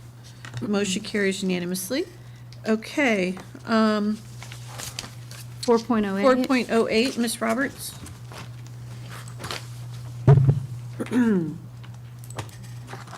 4.07, thank you, Mr. Vilwack. 4.07 indicated, which we have already approved, indicated what the prior violation was. This one didn't. Is there a reason we didn't include that in this one? The prior incident. Tyson Vilwalk, Director of Professional Standards. No particular reason. It is in the settlement agreement that this employee struck a gate post on August 19th, 2020, and was assessed points for that incident, and that was the prior. Okay, all right, thank you. I move approval of 4.08. Second. I have a motion by Ms. Roberts, a second by Mr. DiTerlizzi. All those in favor? Aye. Aye. Any opposed? Motion carries unanimously. 5.03. 5.03 is also me. 5.03 on the first page says, for number 2, the inspection period. One inspection requires 5 consecutive days of testing. Current use of the property during the school year has prohibited the 5 consecutive day inspection from being scheduled. Therefore, the inspection period is extended until July 30th. The prior agreement that we signed just said that on March, or I guess it's on March 23rd, the school board entered into an agreement that the inspection period would be for that period of time. I would prefer to just have language that just said what we were doing. I don't know whether that's really correct. I mean, we're talking about this property. So the current use of this property, I would question that we haven't been using this property. So to say that our current use of our property has prohibited 5 consecutive days of inspection, I'm not sure whether that's really a correct statement. Is that a correct statement? Madam Chair, Ms. Terrell is here on behalf of the Arts Foundation, but as they were nearing the end of their inspection timelines, their counsel contacted me that for the one that requires 5 consecutive days of inspection, that the basically number of workshops, different meetings was not giving them a window where they could meet those 5 consecutive days, and we missed the agenda for the May meeting. So this has been now coming before you. So I'm not questioning you with regards to in the last month when we were putting this together and the expiration of the previous time period was occurring, they had not been able to put 5 days together. So maybe if we could just change the language that says on March 23rd, the school board entered into an agreement to have an inspection period that ended on May 31st. Now the inspection period is being extended until 5 p.m. on July 30th, and just leave it at that, rather than try to get into the other pieces. We can certainly do that. So I move that. So you're going to extend it 40 days, 45 days, over a 5-day period?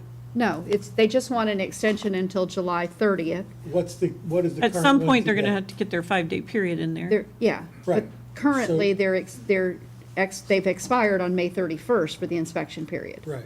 So this is just, the only thing that's different from this agreement to the one we did before was we're extending it instead of it being May 31st, and as long as you're comfortable being able to get it done by the end of July.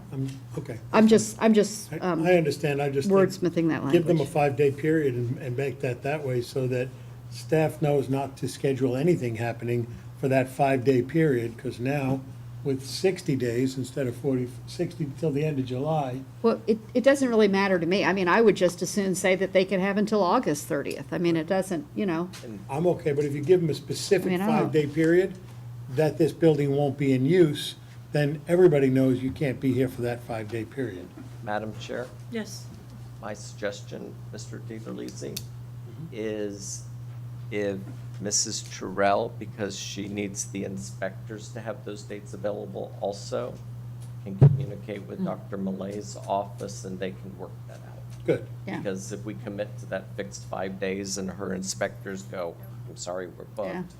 Well, they need to coordinate. Or That's only hurricane. common sense, right? And we have been. So that's fine.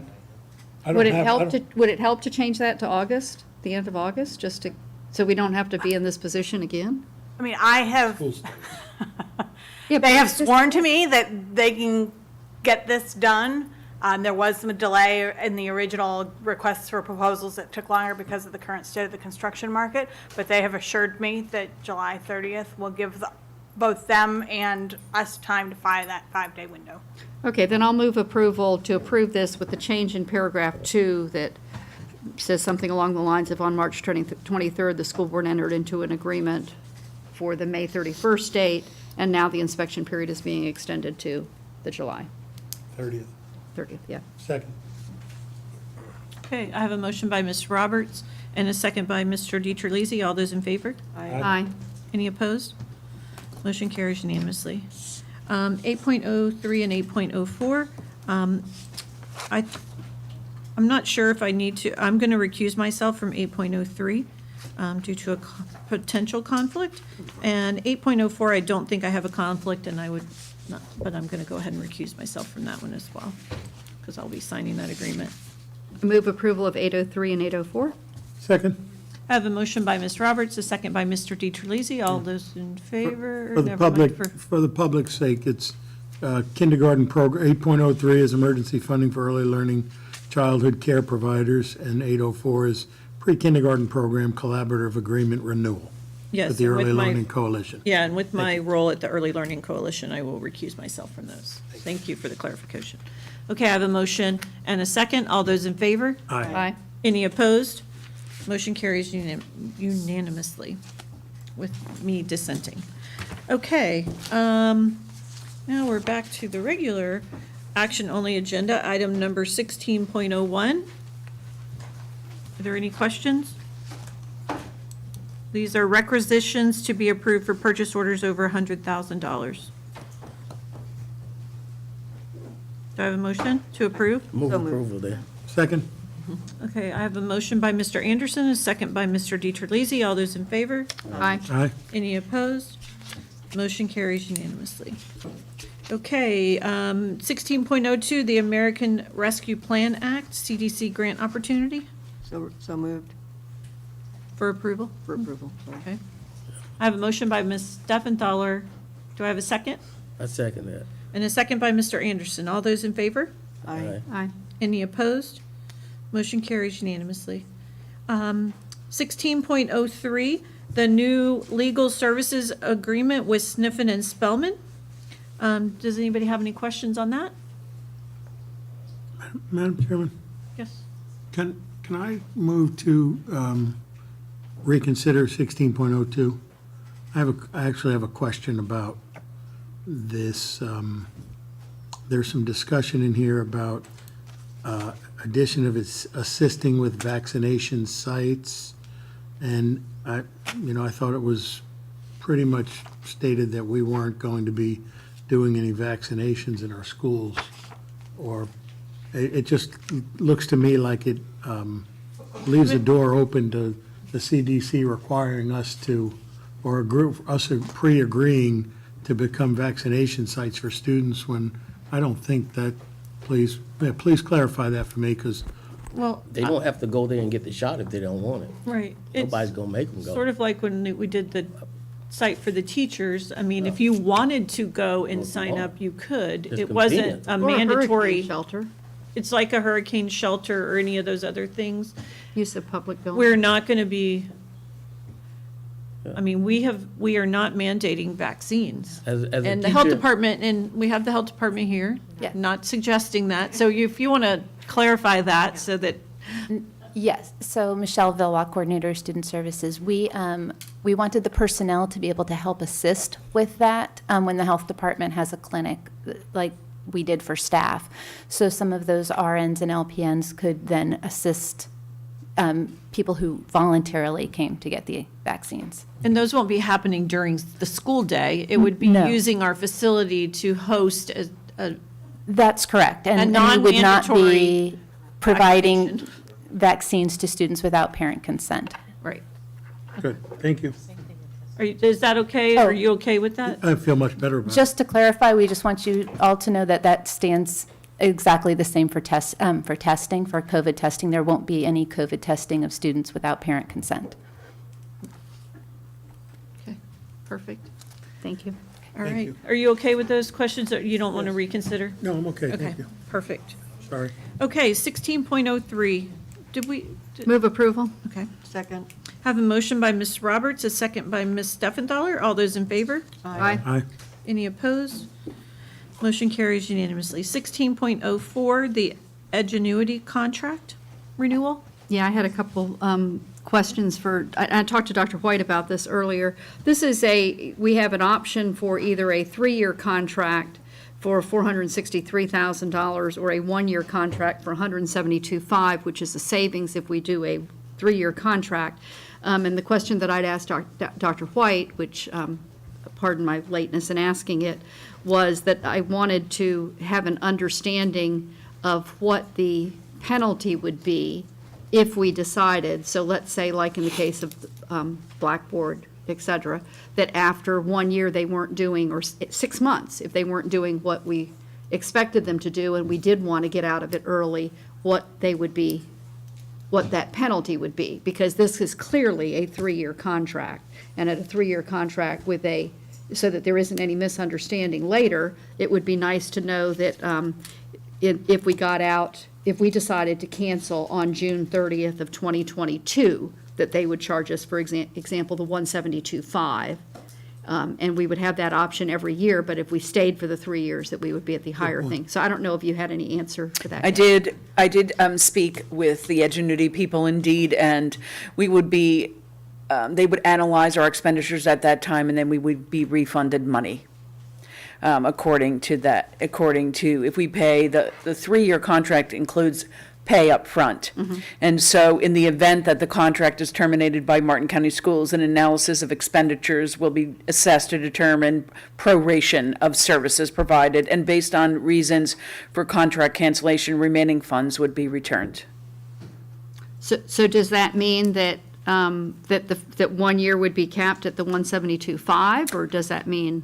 No, that means that whatever we used at the time, it would be based on that 3-year contract. It would be prorated to that 3-year contract. So if you will, if the 3-year contract is a 25% savings and we only use 1 year, it would still represent the 25% savings. So as opposed to the $172,500, which is the 1-year contract. Did that answer your question, Mrs. Roberts? No. Okay. I understand what you're saying, and so do we have that in writing, and is it part of this agreement? I do and I will, but it just came late.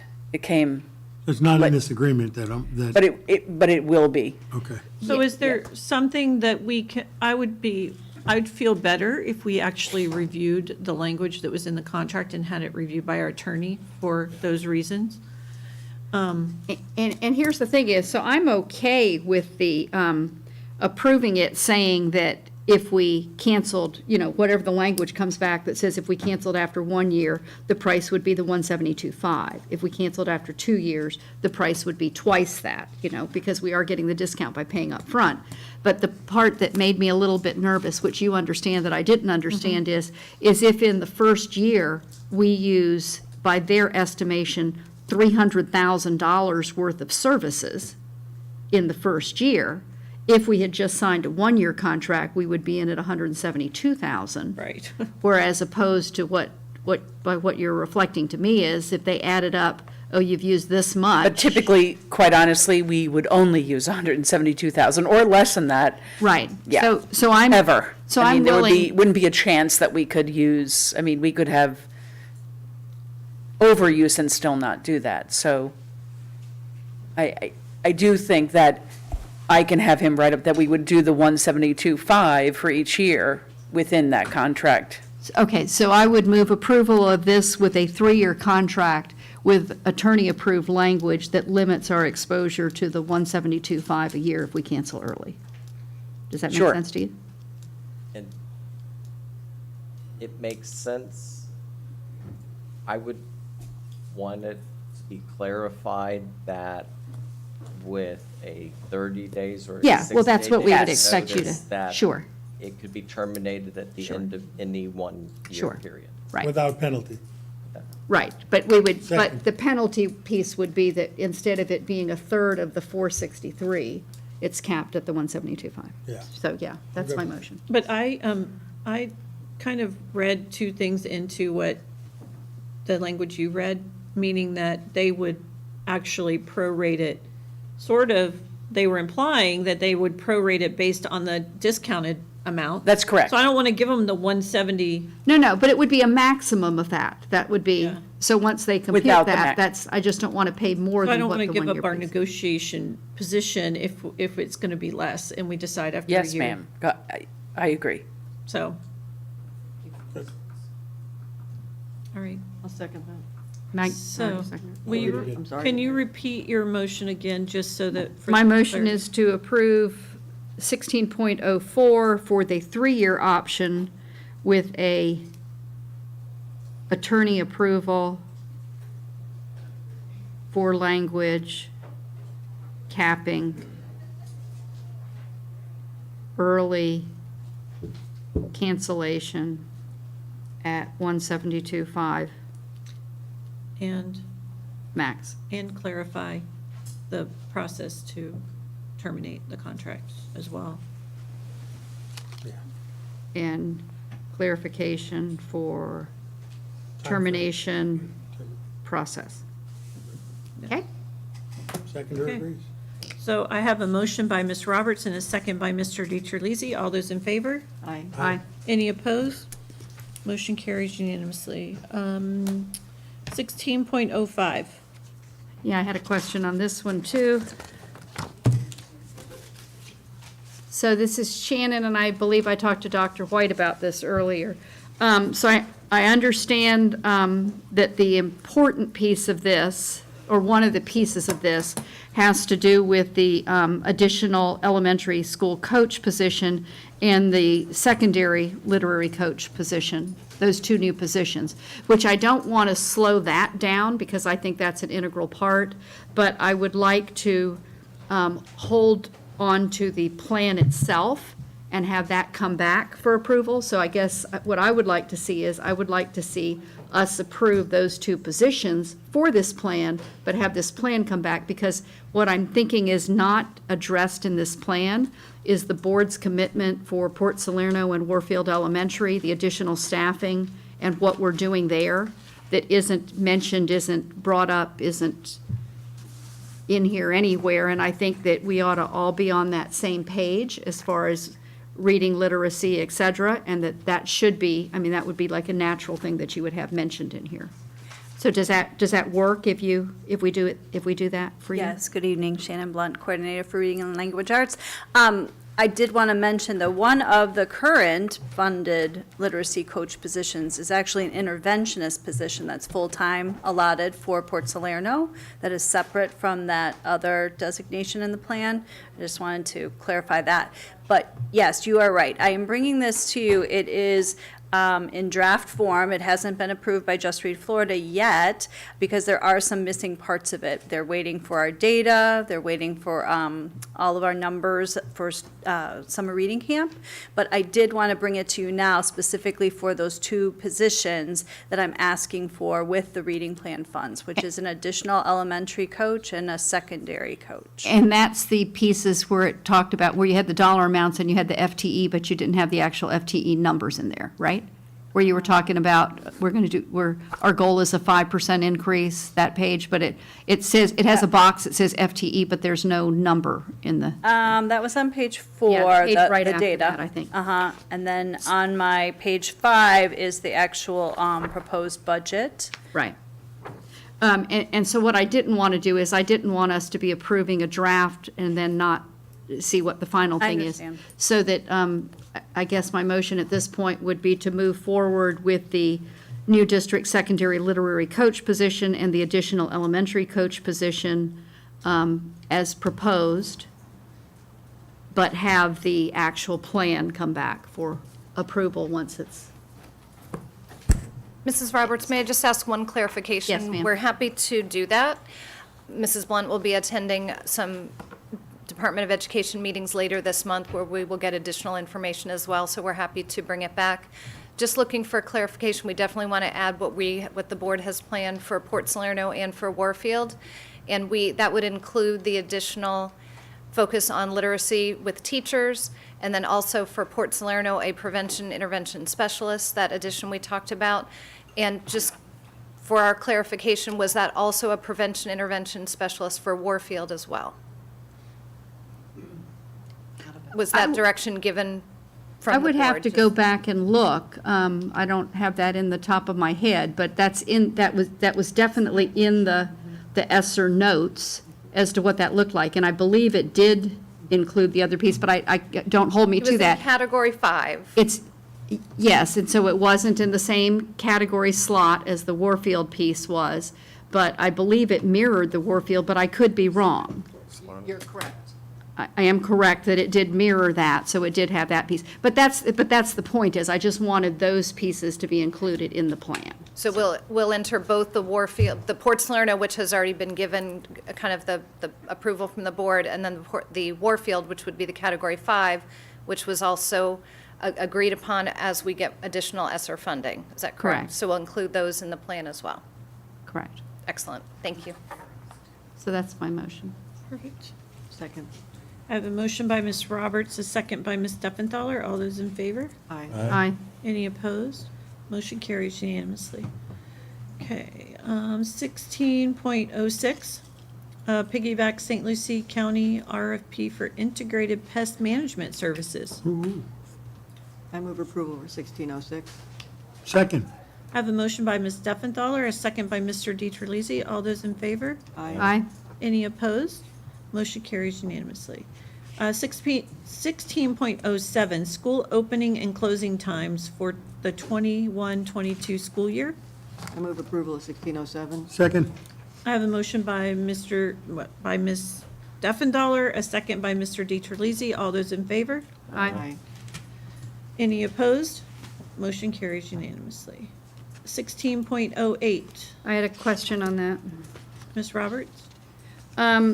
So this has the addition of a Director of Recruitment, Retention, and Educator Quality, and a job description for that position in here, which I think this might be the first time I've seen this job description. Right? Is this the first time I've seen this job description? And so I guess what I'm asking is, for that job description, since approving the organizational chart does not approve the job description would have to come to us separately. The other job descriptions we've already approved. And I wanted to give you some input into my thinking, at least. I'd like to see what the PDQ piece is going to look like. I'm sure that it's gone through, the job description piece has gone through the PDQ process. And I'm looking at the minimum requirements that you have listed here. So this is Director of Recruitment, Retention, and Educator Quality. And the minimum requirements is a master's degree, knowledge of school district operations and procedures, and knowledge of theories, techniques, and methodologies of human resource management, including recruitment and selection, training methodologies, reward systems, and employee benefits. And what I'm asking for is, before we approve that job description, I will be needing additional information on what that exactly means, those components mean, that it isn't just something that's, that is in a minimum requirement that we're then going to kind of fill in as we go along. Does that make sense? Sure. That component there in the state of Florida, most certification programs where they would be teaching administrators how to be administrators, principals how to be principals, that would be typically something you would expect that would be, make sure they had in coursework. So if you had someone that was outside that did not have any type of training in some of those different areas, I mean, that is guaranteed more in the university type systems of certification. That's what I would be used to. So it's just to ensure that type of, it's someone that would have that. But we can Okay, clarify and whatever you like. I'm reading that probably different from you Okay. then, because I'm looking at the certification that's required is ed leadership, admin, or supervision, school principal, or professional school principal, right? As that's the certification required. I'm looking at the work experience being 3 years of either a principal, district administrator, or in human resources. But then when I go back to the top and look at the minimum requirements, it's requiring a knowledge of theories, techniques, and methodologies of human resource management. And I don't think you would necessarily have a knowledge of theory, techniques, and methodologies of human resource management, including recruitment and selection, training methodologies, reward systems, and employee benefits, if you had an ed leadership certification. I mean, does ed leadership certification give you theories of techniques and methodologies of human resources management? Mine did. I mean. Through your coursework. That's part of the- There's coursework, there's no experience. There is a HR element of ed leadership, but Oh. there's not like any. Then I probably should be more specific, that I think, mainly because we have issues in human resources in Martin County, I think that's a fair statement. I think that this position, if we're talking about somebody who's going to be directing recruitment and retention, they need to have some experience in human resource management. And recruitment and active, retention. in recruitment and retention. I mean, active experience, not coursework, not, that type of thing. I mean, I think that that's the piece that, I think that, I know that our principals are rock stars and that they're wonderful and great, but I think that when you try to transition from that position to being a human resource person, I think that that may be a big canyon to jump over to get from one place to the other without having that actual experience and be relying on your coursework that you did for an ed leadership thing. Does that? I only share, those are minimum requirements. I totally agree. Our goal will be to get the most experienced, talented person that would have. If we can find someone that would have that high, that's what we want. Right. And I know that, that's always the challenge in Martin County, is that on one hand, we want the homegrown, let's promote from within kind of thing, but in some cases, when you're looking at these type activities, the depth of field of what you actually know how to do might not be present here. So then you're weighing I've got this person who's really great and a really nice person who's done really good in their job, but I think especially when we're looking at something that has to do with recruiting and retaining, if you don't have that recruiting and retaining experience, it's a big mountain for this person to learn that job. It's I wide think open to me. And when we post something like that, we want the very best, whether they would live here or not. Right. Some other part. But if you just so when this comes back, I think that this job description, when you bring the job description back, because it has to come back to the agenda to be approved, if you could, with this particular job description, just as I would be looking for any HR type recruitment retention job description, looking for what the PDQ piece looks like, since we have that and we know how to do that process. So if we had that information and then also focus on this, instead of just knowledge, I think we need that actual experience piece. So, my 2 cents, if anybody else agrees with me. Yeah, and I'd like to see, because we didn't talk about that position when we had our workshop about the savings, so I'd like to find out what that's going to look like. Because we eliminated the chief human resource officer, but now and so there was a number that went along with that, and now we're adding another position to HR, so I would like to understand what that looks like. And my only comment is that I think it's probably not realistic to not have a chief human resource officer. So I think the savings that we're realizing will be temporary for an organization that 86% of our budget goes to staff and people. I think it's unreasonable that we would not have an experienced chief human resource officer, or whatever we call it. Doesn't have to be that. It could be a deputy superintendent of that. But I think it's unrealistic for us not to have that position filled. Right, and looking at, there was a sheet which is similar to the sheet that we had at the workshop that showed the elimination and the adding that I think probably Carter was involved with creating, since I could understand it so easily, which now has the net cost to the district at $529,000. And I too think that in addition to this, that we need to not be ruling out the need for a human resource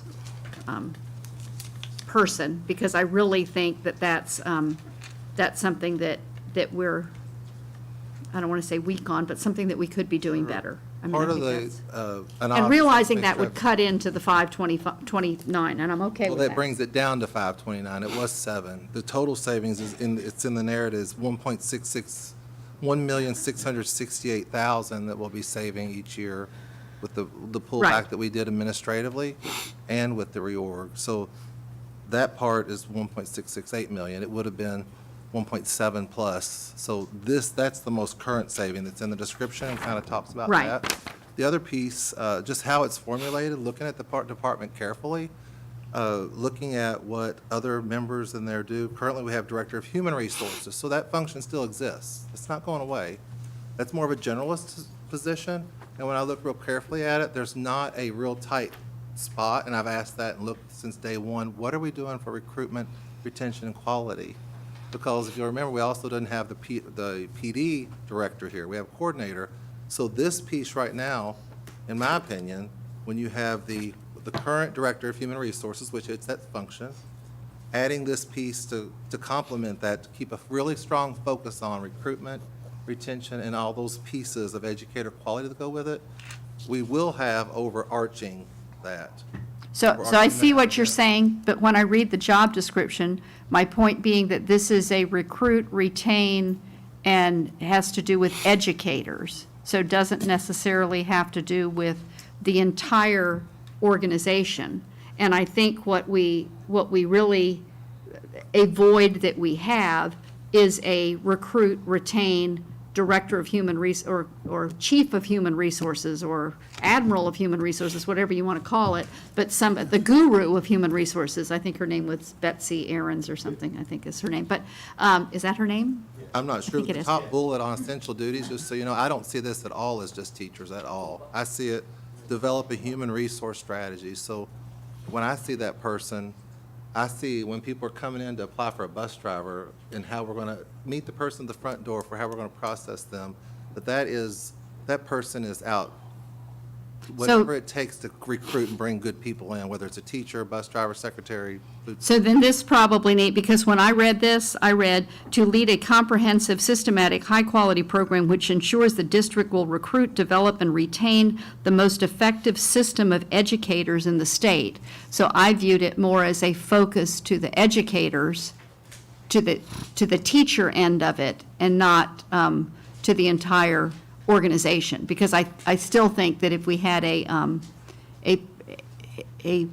Betsy Aarons, a guru of HR that really understood recruitment, retention, and what that means, that I'm not saying that in lieu of this position. I mean, I think that there is a function for this position, and I was just looking at the add back piece, that when you're doing the add back piece, what the net savings piece was, and I'm okay with it being a higher number, a lesser number of savings. I'm okay with this position, but also having the other position. I mean, I think that in my mind, when you identify, in an organization, when you identify areas that need attention or areas that could use the help, that if you can save money in some places, and if you would then take those assets and assign those assets to your weaknesses or to your areas that need some improvement, that it does nothing but help the organization. So what I think I hear you both saying is that you agree with this position, but you also think there needs to be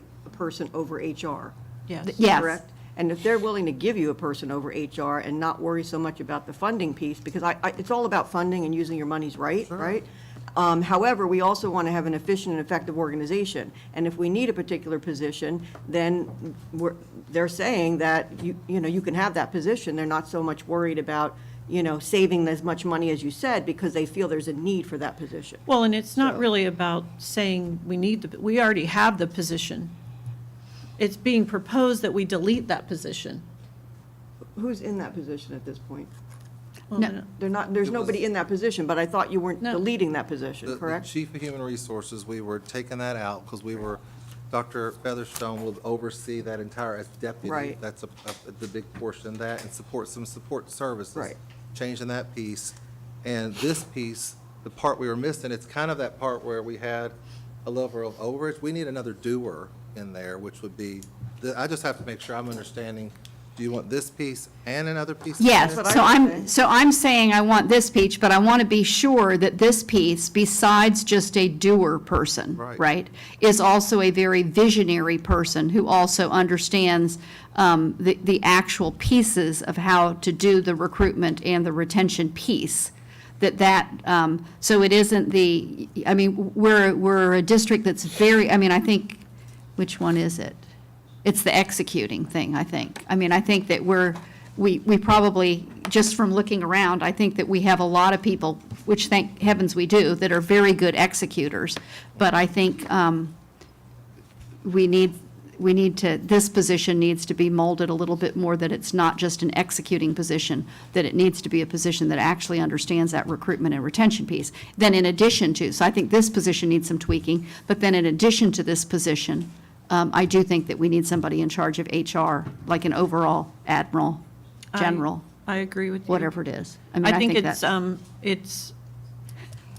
it's probably poobah. one of the very most important positions, next to instruction, that we have, because we are so people-focused in everything that we do. So I think it's a mistake to do away with a chief, or whatever you call him, whoever that head person is.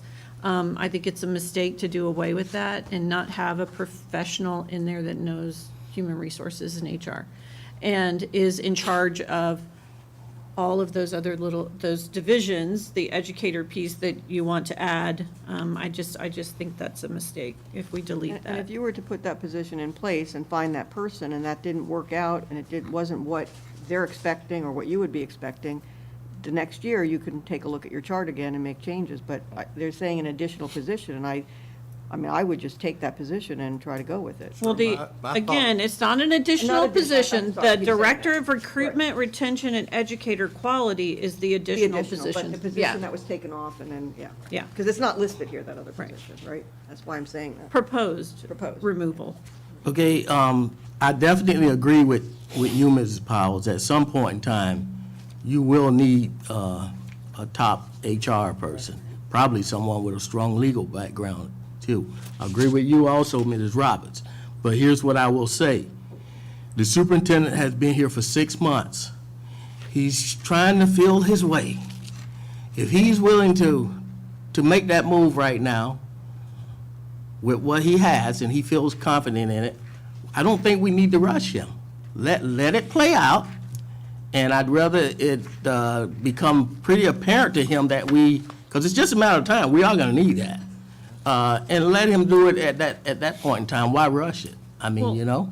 Why delete the position if we know we're going to need it down the line? That's, I'm not saying we want to rush into it, because I don't want to rush into it either. I want to find the highest quality person and recruit them to come to our district. Delete it or But don't I'm feel. just saying, Yeah, leave yeah, it. to delete, leave it, yeah, okay. Yeah. Well, I guess that's what I'm saying. So I'm thinking it'll take a while to fill both of those positions. I mean, I think both of those positions, if you took this one that you have here now, and if you took a grand poobah of human resources or whatever that person is called, if you had those two positions, it would take a while to fill both of those positions, but I would not want to be approving an org chart that did not have the ability to have that position when you find the person who can do it. So whatever that makes I see right now that under the Deputy Superintendent for Leadership Services and Planning Non-Bargaining, this is the way it sits. I almost feel like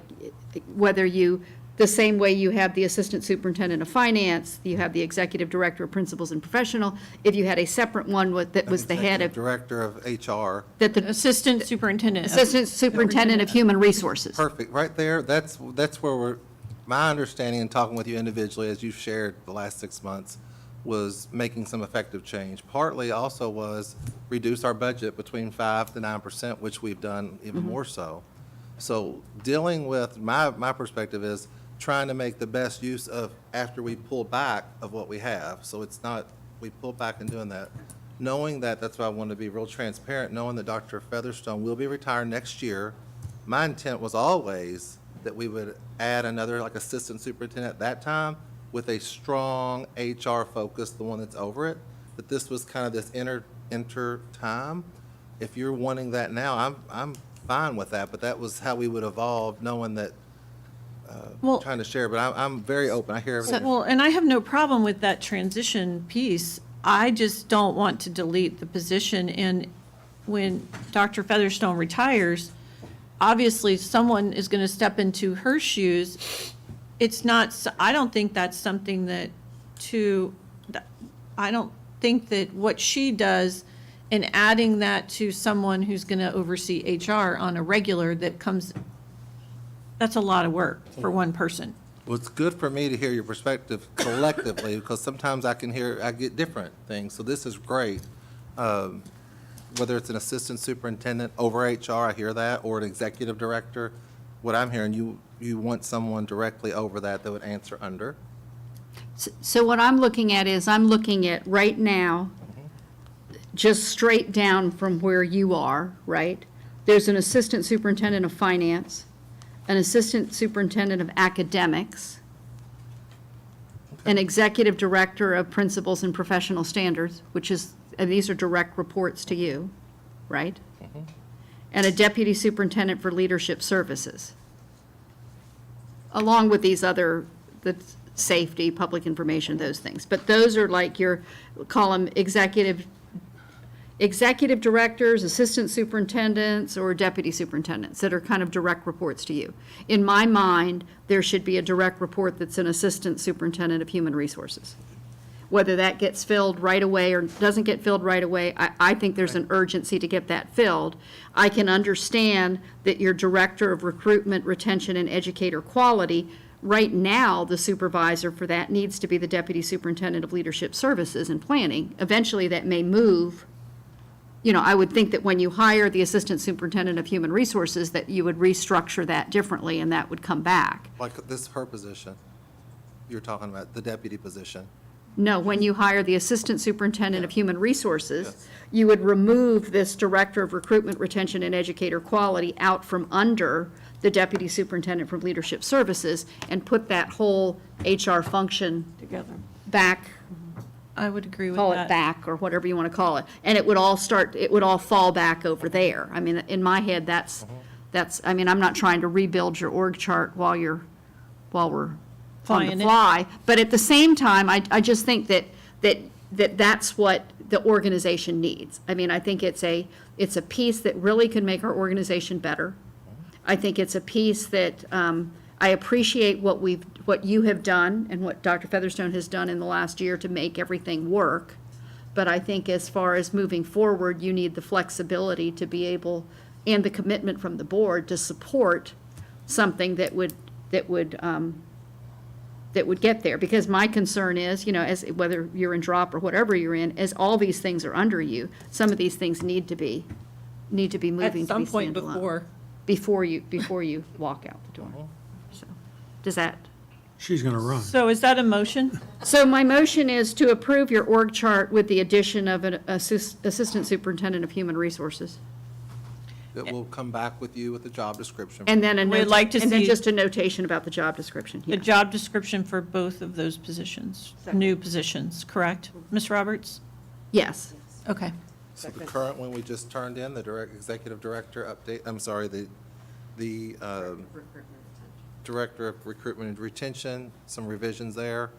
And That then- one's not going to be approved tonight. No. Correct. That will come back to us, Right. along with the assistant superintendent of human resources. That will come back to us as well. That's your motion, correct, Ms. Correct. Roberts? And second, Ms. Steffenthaler? All those in favor? Aye. Any opposed?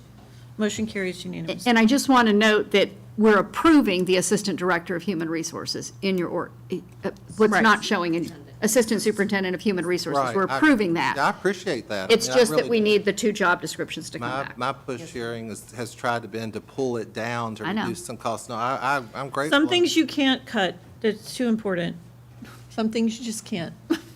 That's one of them. Okay, moving on to the salary schedule, 16.09. Yeah, I have. Ms. Roberts? Yeah, of course. Hold on. Which one are you going to look at? It The doesn't matter. one with the red line? I think that when all the additional language that says, the blue language, unless within the approved salary range, I think it needs to say approved salary hiring range. So it's clear that it's inside that range. I think that was your intent, right? So that if I know that, for instance, let's take the technical and other professional positions, Group A, Group B, Group C, and you may have inequities that need to be taken care of there, as long as they're inside that range. I don't want it to be a misunderstanding that it's the range of what the current people in that Correct. piece is. So I think if we clarify that and say that it's approved salary hiring range, and we add it in, I think it's 5 places, I think I marked. Yeah, I get that. It is, it's the blue language in 5 places. Does that, I'm with you. so I move approval with that change. Second. I have a motion by Ms. Roberts, a second by Ms. Steffenthaler. All those in favor? Aye. Aye. Any opposed? Motion carries unanimously. Okay, next up, we have the first review and approve advertising for multiple school board rules.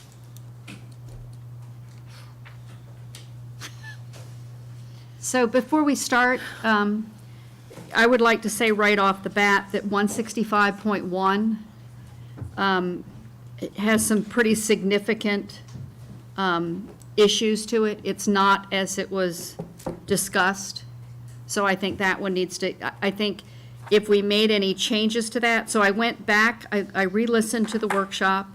I have a couple small fixes on 2 of the, I know this is just the advertising piece, the first read for the advertising, and I know that if we make any significant changes on any of this, it's got to go back to a workshop and be re-advertised. So I don't think that the 2 that I have the small fixes on need to be re-advertised, but I do think the 165.1 needs to go back and come back. It's not, I mean, I've got too many things on it that, I mean, I can go through them all, but I think Yeah, it would be easier to it would be just, easier to come back. to do those. let's do that at a workshop. So Yeah. that'll come back again. So the only 2 that I had small fixes on is 166.1 and 166.1. My small fix was, hang on, 66.1. On the last sentence, the superintendent or designee shall take minutes of all matters discussed during workshop so that they can be considered, corrected as necessary, and then the language is, and approved at a school board meeting. I think it should say, and presented for action at a school board meeting. And I don't think that's a I agree. significant substantive change. Do you think, Mr. George? To change a language from approved to presented for action? I It's think. not a substantive change. Yeah, so, so that's the one that I had on that one. And then the other small fix was on 2623. It's like line 32 and 35. So line 32 should be a period after contractor, and line 35, after the word coordinator, should be a period, a closed parentheses, and a semicolon.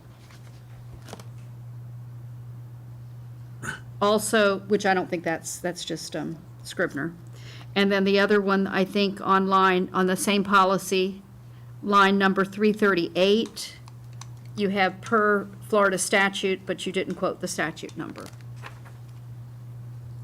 So I think that needs to be added, but, It looked like they were going to put it and didn't find it. yeah. Right. So I could make a motion, but you need Yeah. to, do you need to ask for the outside or not? Oh, yeah, do we have anybody here from the public who would like to speak on these items? Anybody? Okay. So then I would move approval of the first review and approval of advertising for Rules 164, notice of meetings, 165, meetings, 166, exempt meetings. 166.1, workshop with that small noted fixed.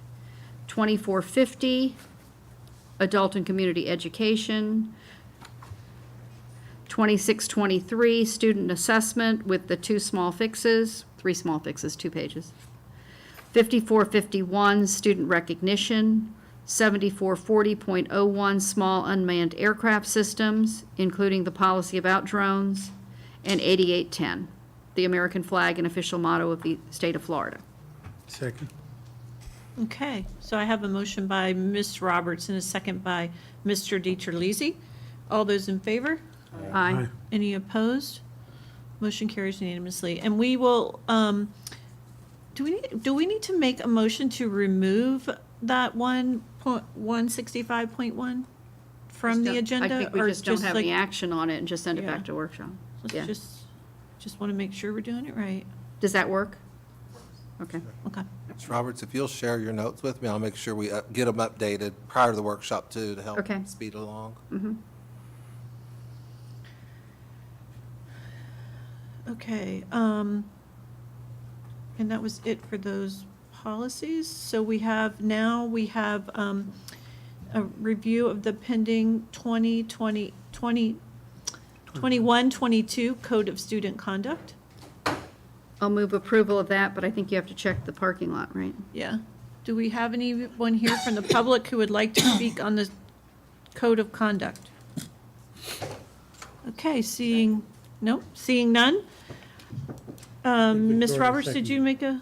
I did, and Victoria made the second. Okay, I have a motion by Ms. Roberts, a second by Ms. Steffenthaler. All those in favor? Aye. Any opposed? Motion carries unanimously. Next, we have open to the board. Ms. Steffenthaler. Just briefly, I just want to